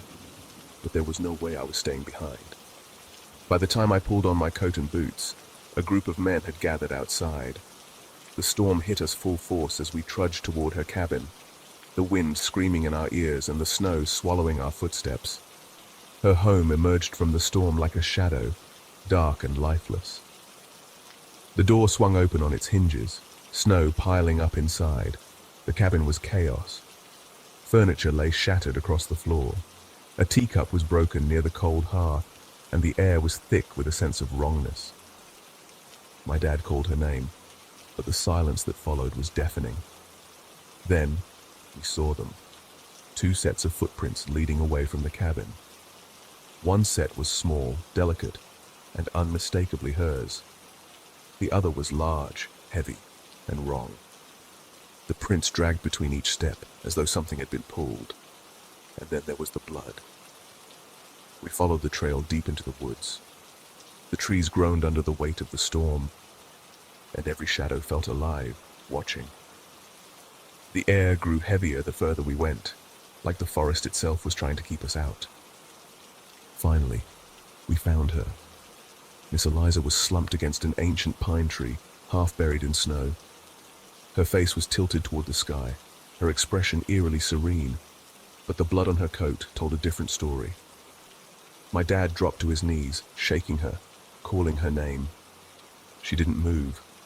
I couldn't bring myself to step closer. My flashlight flickered, its beam dancing across the snow, and that's when I saw it. Just beyond the tree, something crouched in the shadows. At first I thought it was an animal, a bear maybe, but its shape was all wrong. Its twisted body seemed too still, too unnatural, and then its eyes caught the light. They didn't glow like an animal's. They reflected back a cold, lifeless gleam that sent a chill straight to my core. It moved, a slow, deliberate shift that froze me in place. My breath caught in my throat, and before I could stop myself, I screamed. Whatever it was disappeared into the storm, its heavy, dragging footsteps fading into the wind. None of the men chased it. None of us dared. The coroner later claimed hypothermia had taken Eliza, that she'd wandered into the storm and collapsed. But the men who'd been there that night knew better. They'd seen the slashes on her coat, the strange tracks in the snow. None of them spoke about it, not openly. After her funeral, the town changed. People bolted their doors during storms. Parents warned their kids to stay close to home, but no one could forget what happened, and neither could I. Even now, I can't look at falling snow without hearing Miss Eliza's voice. Snow remembers, but it hides things too. Snow used to feel magical to me, a blanket of calm that made the world quieter, softer, almost dreamlike. But now, when I see it falling, I feel trapped, suffocated. Snow isn't magical anymore. It's a reminder of that night, the night I realized not all shadows are harmless. It was a Friday, and the news wouldn't shut up about the storm of the decade. Reporters were knee-deep in snow, warning everyone to stay home. But I didn't have a choice. I was stuck finishing inventory at the library. By the time I left, the streets were already buried, and the wind howled like a living thing. My apartment wasn't far, just a 15-minute walk, but as I trudged through the storm, the world felt eerily empty. The streets were silent, except for the crunch of my boots in the snow. The warm glow of streetlights made the snow look almost serene. For a moment, I thought I'd enjoy the walk. That's when I noticed him. At first, it was just a shadow, a figure moving through the swirling snow a few blocks behind me. Nothing unusual, I told myself. Probably just someone else braving the storm. But no matter how far I walked, the shadow stayed the same distance away, steady, unhurried. I turned onto another street, quickening my pace. When I glanced back, he was still there. My stomach tightened. I wasn't imagining it. Something about the way he moved, it wasn't casual, it was deliberate, like he was following me. I spotted the glowing sign of a small cafe up ahead and bolted for it. The bell above the door jingled as I stepped inside, the warmth hitting me like a blanket. A tired barista wiped the counter while a couple sat tucked away in a corner booth. I ordered tea, mostly to stall, and found a seat by the window, keeping an eye on the street. He was still out there. Now he stood across the street, half hidden in the shadows of an alley. He wasn't moving, but I could feel his gaze, even from here. My stomach churned. "Crazy night to be out, huh?" the barista said, breaking the silence. "Yeah," I forced a smile, "just trying to get home." I stayed longer than I needed to, sipping my tea and stealing glances outside. I hoped he'd disappear, but when I finally worked up the courage to leave, he was closer, leaning against a lamppost on my side of the street, like he'd been waiting for me. I didn't run, not yet, but my steps quickened, my boots crunching louder in the snow. I turned down a side street, hoping to lose him. The storm was picking up, the snow falling harder, blurring everything. The only sound was the crunch of my boots. And then his, behind me. Steady. Unrelenting. My breath came out in sharp clouds as I turned a corner and spotted an apartment building. I climbed the steps, pretending I lived there, fumbling with my keys. He stopped at the bottom of the steps, just standing there, watching me. "What do you want?" I yelled, my voice cracking. He didn't answer, he didn't move. He just tilted his head, studying me like a predator sizing up its prey. That was it. I bolted down the other side of the building, the snow swallowing the sound of my frantic footsteps. My lungs burned and my legs ached, but I didn't stop. I didn't dare look back. Through the storm, I saw the glow of an open garage, a mechanic's shop. I stumbled inside, gasping for air. The workers stopped what they were doing, their faces filled with concern. "There's someone following me," I managed to say between breaths. "He's out there." They exchanged uneasy glances before stepping outside to check. I stayed behind, shaking, my heart pounding in my chest. After what felt like forever, they came back. "We didn't see anyone," one of them said. "Looks like he's gone." I wanted to believe them, I really did. They offered to let me stay, but I felt like I was imposing. My apartment was close. I convinced myself I could make it. Big mistake. The streets were empty again, and for a moment I thought it was over. Relief washed over me when I saw my building. I practically ran up the steps, fumbling with my keys. The second I was inside, I locked the door, feeling safe for the first time all night. Then I heard it, the faint creak of footsteps above me. My stomach dropped. I hadn't seen anyone else come in. Slowly, I looked up, and there he was, standing on the landing, staring down at me. His face was shadowed, but his presence was suffocating. I don't remember running to my apartment, but I must have. I slammed the door shut, locked it, and shoved a chair under the knob. My hands trembled as I called 911. The knock came next, soft at first, then louder, more frantic, and then silence. The splintering sound of wood snapped me back. He was breaking down the door. My heart felt like it would burst out of my chest. Just as the door gave way, flashing blue and red lights filled the room. The police burst in, tackling him to the ground. His screams mixed with the howling wind, a sound I'll never forget. That night changed everything. I used to love snow. Now it feels like a warning, because no matter how calm it seems, you never know what's hiding in the storm. They say curiosity killed the cat. For me, it was more like it almost got me killed, and maybe worse. But the thing is, I've always had this reckless curiosity, this itch to see what wasn't meant to be seen. And that's what led me to Frostburn House during the snowstorm of the century. The storm wasn't just snow, it was alive. The kind of wind that howls like it has a voice, rattling windows and shaking doors, begging to be let in. Streets were empty, the town buried under layers of white, but I couldn't sit still. Not when that house sat there, looming at the edge of town, calling me. It was the house we all grew up fearing. Frostburn House wasn't just creepy, it was evil. The kind of place that felt wrong even when you just walked past.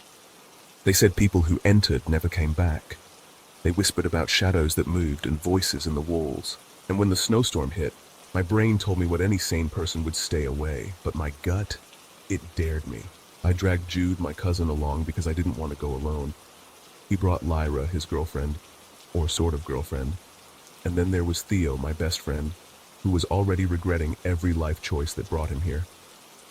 The walk there felt like stepping into another world. Snow came down in sheets, erasing everything familiar. When we finally reached it, Frostburn House was worse than I remembered. The storm had almost swallowed it whole, icicles clinging to the roof like claws.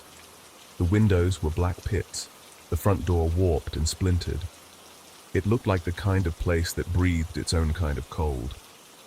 "I can't believe we're doing this," Theo muttered, shivering. I didn't answer. My gloved hand was already on the door, pulling it open. The air inside hit me like a wall. It wasn't just cold, it was wrong.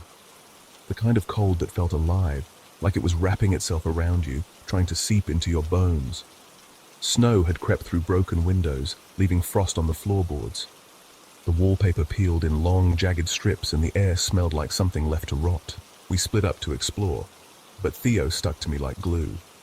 Jude and Lyra wandered to the back, their flashlights cutting through the dark. My light swept across a room that might have been a living room once. A rocking chair sat near the fireplace, creaking softly as if someone had just left it. Then, upstairs, things got different. The air grew sharper, colder. The hallway stretched out in a way that didn't feel natural. Every step groaned under our weight, and the shadows seemed to deepen. That's when we heard it, the first thud. "Did you hear that?" Lyra whispered, clutching Jude's arm. Another thud. Slow, heavy, deliberate. Theo froze beside me. We should leave, now. But I couldn't. My feet moved on their own, pulled by something I couldn't explain. The last door at the end of the hall seemed to call me. My flashlight flickered as I pushed it open. The room was freezing, and the frost wasn't just on the walls.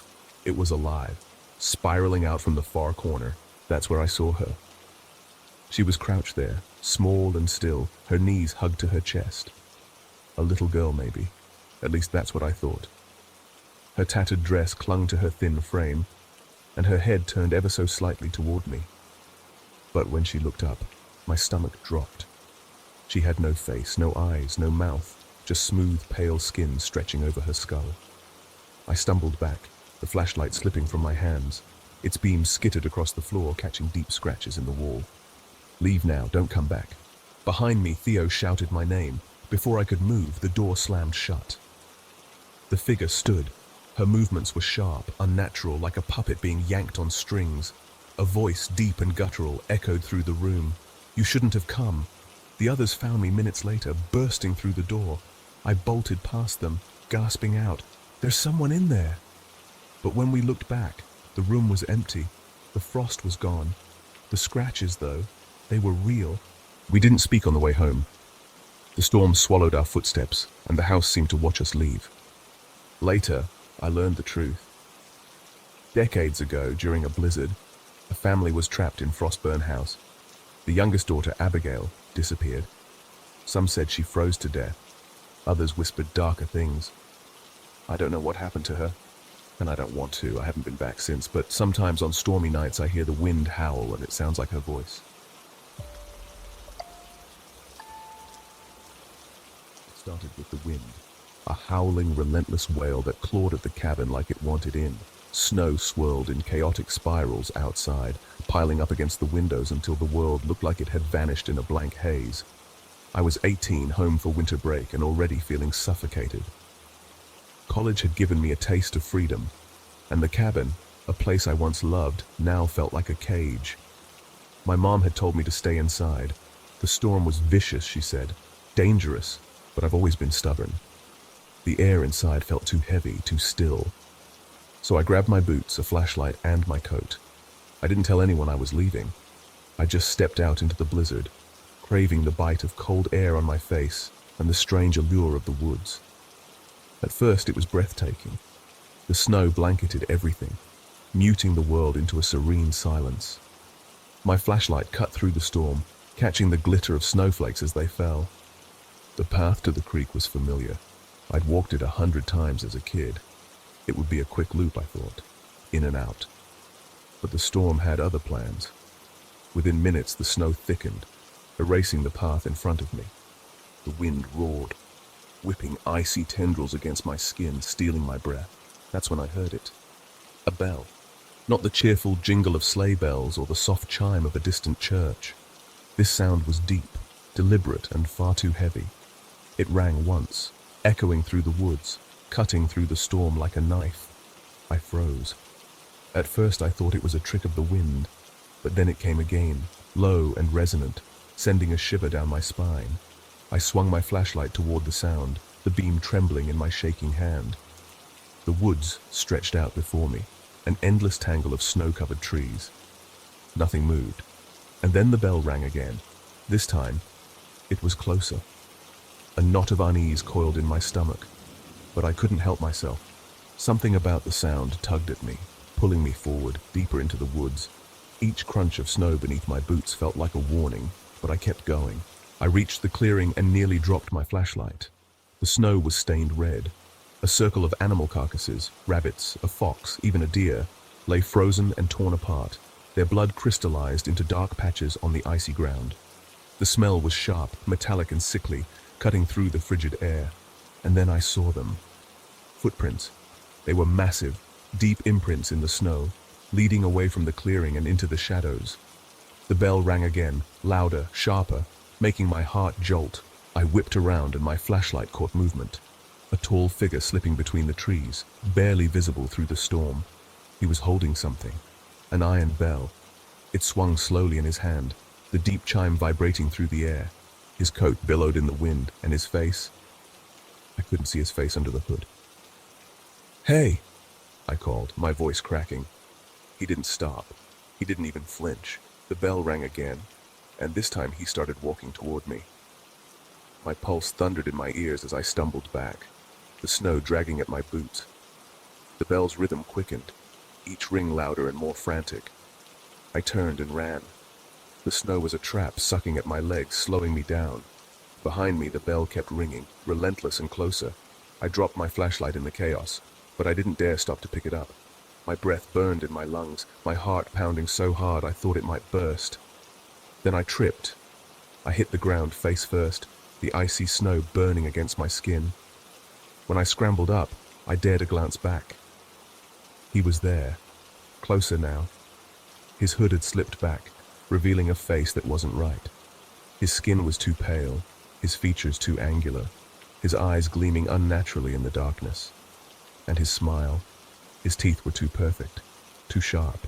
Then I heard it, my dad's voice calling my name. "Here!" I screamed, desperate.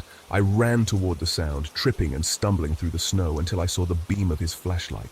He grabbed me, his strong arms hauling me out of the storm. "He's out there!" I gasped. "The man with the bell." My dad didn't ask questions. He held me tight, his own flashlight scanning the trees.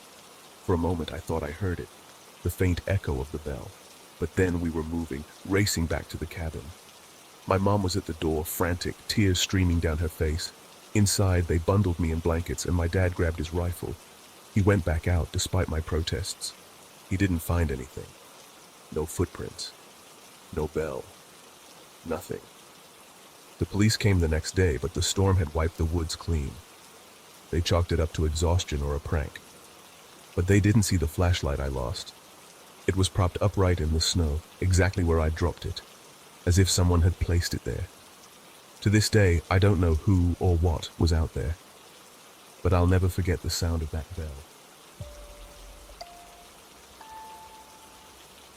The snowstorm wasn't what chilled me to the bone that night.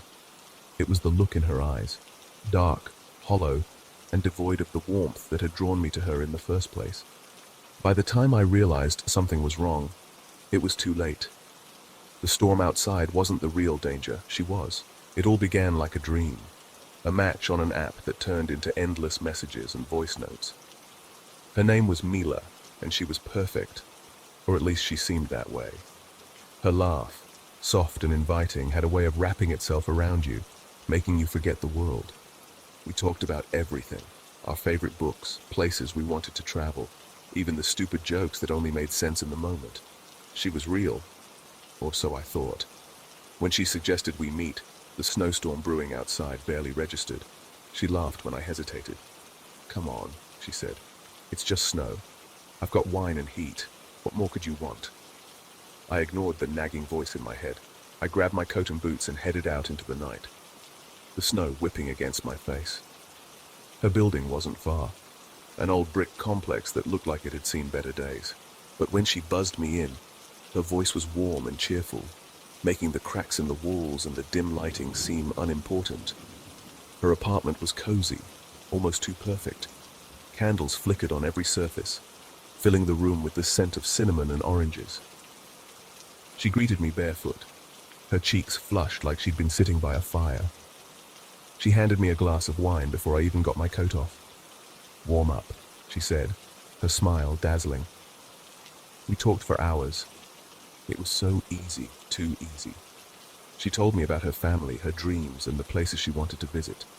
I opened up more than I ever had before, feeling safe, feeling comfortable. The storm outside roared on, but inside, it was like another world. Warm, inviting, almost hypnotic. Then she refilled my glass. At first, I didn't notice anything. The room started to blur around the edges, and I thought maybe I'd had too much to drink. But it wasn't just the wine. My head felt heavy, and my limbs wouldn't respond. I tried to say something, but my tongue wouldn't cooperate. Mila leaned closer, her smile no longer warm but sharp, predatory. "Relax," she whispered. "Just let it happen." When I woke up, everything was different. I was on the cold, hard floor, my hands and feet tied with rough rope that bit into my skin. My face stung and every muscle in my body ached. The room was dark now, except for a single candle flickering on the table, its weak light casting twisted shadows on the walls. I tried to move, to cry out, but my mouth was gagged. Panic flooded me, sharp and cold as ice water. That's when I saw him. He stepped out of the shadows like he'd been waiting for me to wake up. Tall, broad shoulders, and wearing a ski mask that only revealed his eyes, cold, calculating, and merciless. He crouched beside me, his voice calm, too calm. "You're going to listen," he said, his tone dripping with quiet menace. "And you're going to do exactly what I say." I nodded, too terrified to do anything else. What followed was a nightmare I'll never fully escape. He took my phone, demanding my passcode. When I hesitated, he grabbed a fistful of my hair and yanked hard enough to bring tears to my eyes.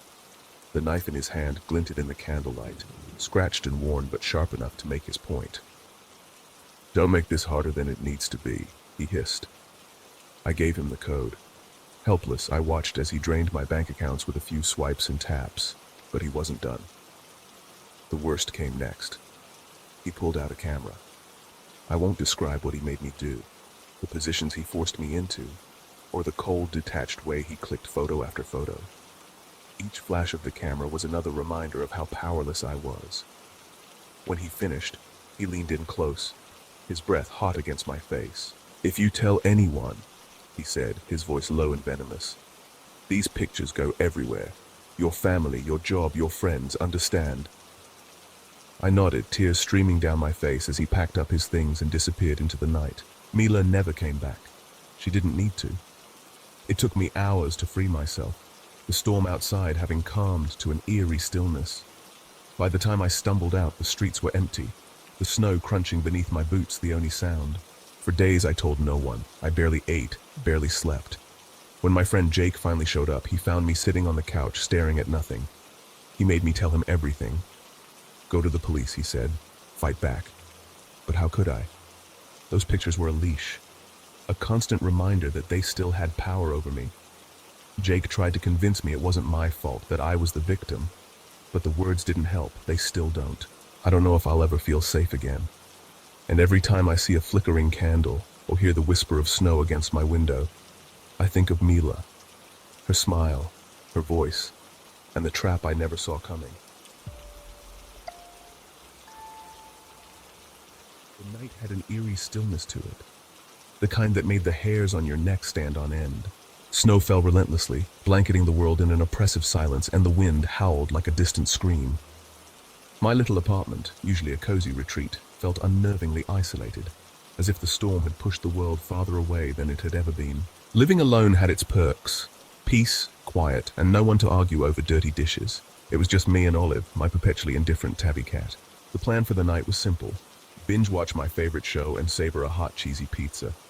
The snowstorm outside only added to the appeal of staying in. I ordered the pizza through the app, selecting a driver named Ryan. His profile photo showed a guy with a warm smile, the kind of face you'd trust to deliver food in a storm without a second thought. The app promised he'd arrive in 30 minutes, so I settled in, watching Olive as she perched on the windowsill, her green eyes scanning the swirling snow like a sentinel. 30 minutes came and went, then 40. I wasn't too concerned. Snowstorms had a way of slowing everything down. Finally, my phone buzzed with the notification. Ryan is approaching with your order. I muted the TV, listening for the familiar sounds of a car pulling up, or boots crunching on the porch. Sure enough, I heard footsteps after a few moments. But then, nothing. No knock, no cheery "here's your pizza," just silence, save for the wind rattling the windows. Curious, I crept to the door and peered through the peephole. My stomach clenched. Ryan stood on the porch, clutching the pizza box. His hood was pulled low, obscuring most of his face. But he wasn't moving, just standing there, still as a statue, staring at the door. I hesitated, then typed a quick message in the app. "You can leave the pizza on the mat. Thanks." No response. He shifted slightly, leaning closer to the door, as though he were listening for something. My skin prickled with unease. A second later, my phone buzzed. "I need you to come out and take it. I can't leave until you do." My pulse quickened. Something about the message felt off. I typed back, "It's fine, just leave it there." His reply came instantly. "No, you need to open the door." Panic crept in. My hands trembled as I double-checked the locks. I glanced through the peephole again. He hadn't moved, but the way he stood there, rigid and unblinking, felt unnatural, like he wasn't really waiting for me to open the door, like he was waiting for something else. I tried one last message. "If you don't leave, I'm going to report this." His response froze the blood in my veins. "That's fine." Behind me, Olive let out a low, guttural hiss. My phone slipped from my hand, and I backed away from the door, my heart hammering in my chest. Grabbing my phone, I dialed 911, my voice shaking as I explained the situation. The dispatcher assured me help was on the way, but with the storm, who knew how long it would take? Then came the knock. Loud, deliberate. "Hey," a calm voice called out. "I just want to make sure you're okay. It's freezing out here." I didn't respond. My breath caught in my throat. Olive pressed against my leg, her fur bristling. Another knock, harder this time. "Come on," he said, his tone darker now. "Just open the door for a second." Seconds dragged into eternity as I stood frozen. Then finally I heard retreating footsteps. Slowly I crept to the peephole again. He was walking away, his figure vanishing into the storm. Relief surged through me so strong I nearly collapsed. But then I noticed something on the porch. A small black shape barely visible against the snow. It was a wallet. Trembling, I opened the door just enough to grab it before slamming it shut and locking it again. Inside the wallet, there was no ID, no cash, just a single piece of paper folded neatly. I unfolded it with shaking hands. 4 words scrawled in jagged handwriting. "Next time, no locks." The police never found him, and every time it snows, I can't help but check the porch, half expecting to see him standing there again. It's strange how certain people can walk into your life and change everything you think you know about the world and yourself. Smokey was one of those people. But the first time I saw him, I felt a chill that wasn't just from the storm outside. That night, the snowstorm was relentless, a furious blizzard pounding against the office windows. The wind howled like it was alive, its icy breath cutting through the cracks in the door. Then Smokey appeared. He stood framed in the doorway, stomping the slush from his boots, his coat and shoulders dusted with frost, like he'd just fought his way through the storm itself. "Rough out there," he said, his voice low and raspy, like he'd spent a lifetime speaking only when it mattered. It wasn't small talk. It felt more like a warning. Smokey wasn't your typical case. Most of the guys who walked into my office came armed with excuses, weaving stories to cast themselves as victims of circumstance. Not him. He didn't try to justify himself or plead for understanding. He just sat down, quiet and composed, his presence heavy with the kind of calm that comes from making peace with your own demons. His file was a thick one, brimming with ominous words like organized crime and murder. Yet when he spoke, his voice was steady, measured, as though he'd long ago decided not to waste words. For months, Smokey followed the routine, held down his job at a garage, stayed out of trouble, and never missed a meeting. He was as reliable as clockwork, almost boring. But there was something about him, a weight he carried, as if he'd walked through hell and come out scarred but still standing. Then, one snow-laden afternoon, Smokey lingered by the door after our usual session. His hands were buried deep in his coat pockets, and his expression was harder to read than usual. "You ever wonder how a guy ends up like me?" he asked, his voice nearly lost in the wail of the wind. I hesitated, unsure of what to say. "Yeah, I guess I do." He nodded, like he'd been expecting that. "All right, I'll tell you. But don't say I didn't warn you, it's not a pretty story." Smokey's story began on a night just like that one back in the late 80s. He'd been working for a narcotics ring that ran up and down the coast. What started as muscle work, leaning on people who owed money, evolved into something darker. He became trusted with jobs that came with heavier consequences. That night, his boss gave him an assignment he didn't want. A young recruit, barely old enough to shave, had gone missing for a day. The bosses thought he was a snitch. Smokey's orders were clear: make sure he doesn't talk. Refusing wasn't an option. I knew it was a death sentence, for him, maybe for me too, Smokey said, his voice low, his eyes fixed on some distant point. But I went along with it. He told the kid, nicknamed Babyface, that there was a special job out in the woods. Babyface showed up smiling, eager, snowflakes clinging to his hair. Smokey drove him out of town, the car's headlights slicing through the storm. By the time they reached the woods, the snow was up to their knees.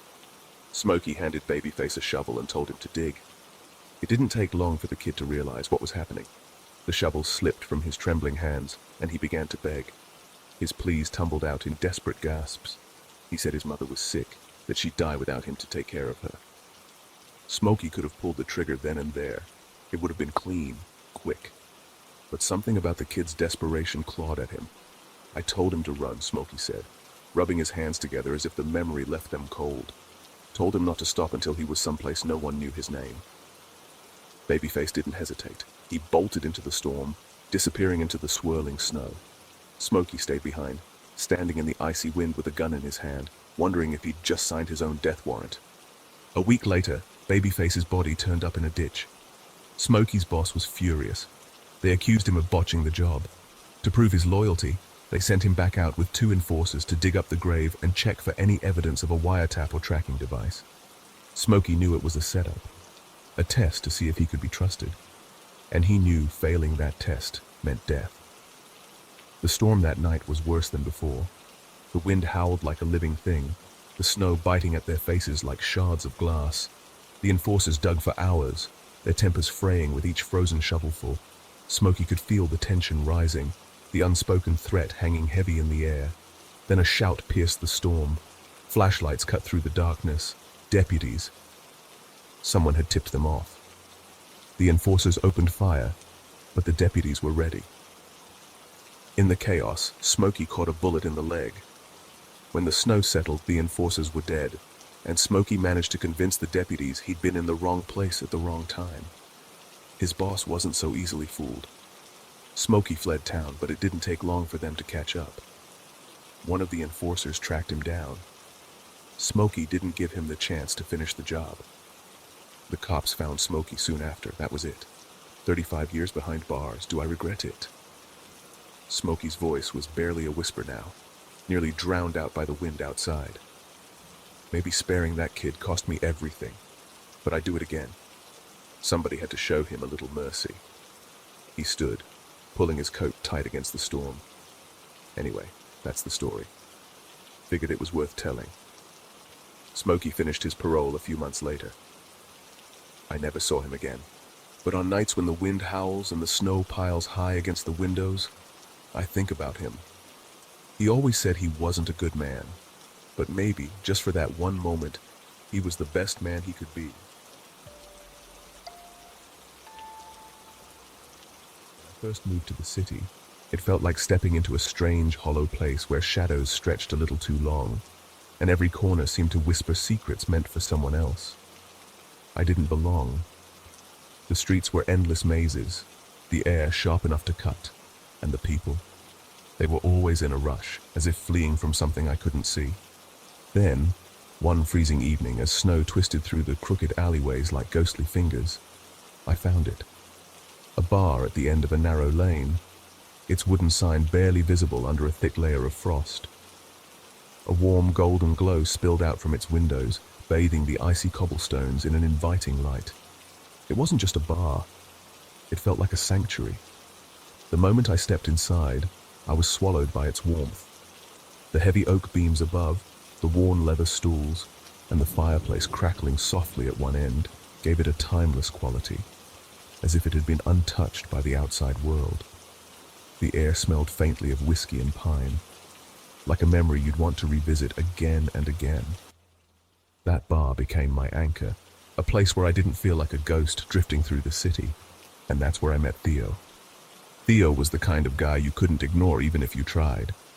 His laugh was thunderous, filling the room and breaking through the thickest silences. He talked with his hands, his stories painting pictures in the air. We clicked immediately, and soon Theo became the reason I started looking forward to my nights at the bar. But the bar had its own ghosts. One of them was Eric. Eric was an old-timer, always seated in the same dark corner. He never spoke unless spoken to, and watched everything with a cold, heavy gaze that could chill your blood. He had been coming to the bar long before people like Theo or me. Though he never said it outright, you could feel his disdain for the changes, the laughter, the life that Theo brought. One night during a brutal blizzard, the kind where snow claws at the windows and the city feels utterly abandoned, things took a turn I'll never forget. The bar was lively despite the storm. Theo and I sat near the fire talking about nothing in particular. Eric, as usual, was in his corner brooding. The tension between him and Theo was almost palpable that night. Theo, always the peacemaker, even tried to buy Eric a drink, but Eric refused, muttering something under his breath. Theo laughed it off, but I saw the flicker of unease in his eyes. As the snow piled up outside, Theo excused himself to use the restroom. The door swung shut behind him, and I stayed by the fire, letting the warmth seep into my bones. Minutes passed, then more. 15 minutes later, he still hadn't come back. A cold knot tightened in my stomach. I got up, making my way toward the back hallway. The bathroom door was ajar, creaking softly in the draft. "Theo!" I called, my voice barely cutting through the muffled howl of the wind outside. That's when I saw him. Theo was slumped against the wall, his shirt dark with blood that spread in a crimson stain across the floor. For a moment, the world froze. My legs buckled, and I dropped to my knees beside him, pressing my hands against the gaping wound below his ribs. "Theo, hang on," I whispered, my voice cracking with panic. His eyes fluttered open, and even through the pain, he managed a faint, lopsided smile. Guess Eric didn't like my snow joke, he rasped, his voice strained but carrying that familiar humor. Then I saw it. The knife on the floor, its blade glinting under the dim light, slick with Theo's blood. The back door was wide open, snow swirling in like a ghostly veil. Eric was gone. The next moments were a blur. Someone called an ambulance. The storm was relentless, and the city had practically shut down. By the time help arrived, Theo was barely holding on. I watched the paramedics carry him into the blizzard, their red and blue lights disappearing into the storm. Hours later, I learned the news. Theo didn't make it. The snow had slowed the ambulance just enough to steal his last chance. The bar was never the same. The warmth it once held seemed to vanish. Eric's car was found days later, buried under snow on the outskirts of the city. He hadn't made it through the storm either. Theo's funeral was a quiet, somber gathering. His laugh no longer echoed through the bar, and his favorite stool by the fire remained empty, a ghostly reminder of what we'd lost. I still go there sometimes, though it feels different now. I keep a sketch of Theo tucked in my coat pocket, drawn by a friend before that night. It's my way of holding on to the light he brought to a place that now feels colder than ever. The storm has long passed, but its shadow lingers, etched into the walls of the bar and carved deep into my memory. You ever get that feeling deep in your gut, that warning that says this is a bad idea, but you do it anyway? That was me the day the snowstorm hit. You see, I'd been warned about northern winters, how brutal they could get. But this storm, it wasn't just cold. It was a biting, suffocating freeze, the kind that cuts through you no matter how many layers you wear. The city seemed eerily quiet, like the snow had swallowed every sound, even the usual hum of life. It felt wrong, too still, too quiet. Something was off. It was my first day at Northridge Logistics, the huge company everyone in town whispered about. My fiancé, Evan, had tried to talk me out of going. He handed me a thermos of coffee saying, "Just start tomorrow. No job is worth braving this mess." But I couldn't. This wasn't just any job. This was the job, the one that would get us out of the hole we'd been stuck in for so long.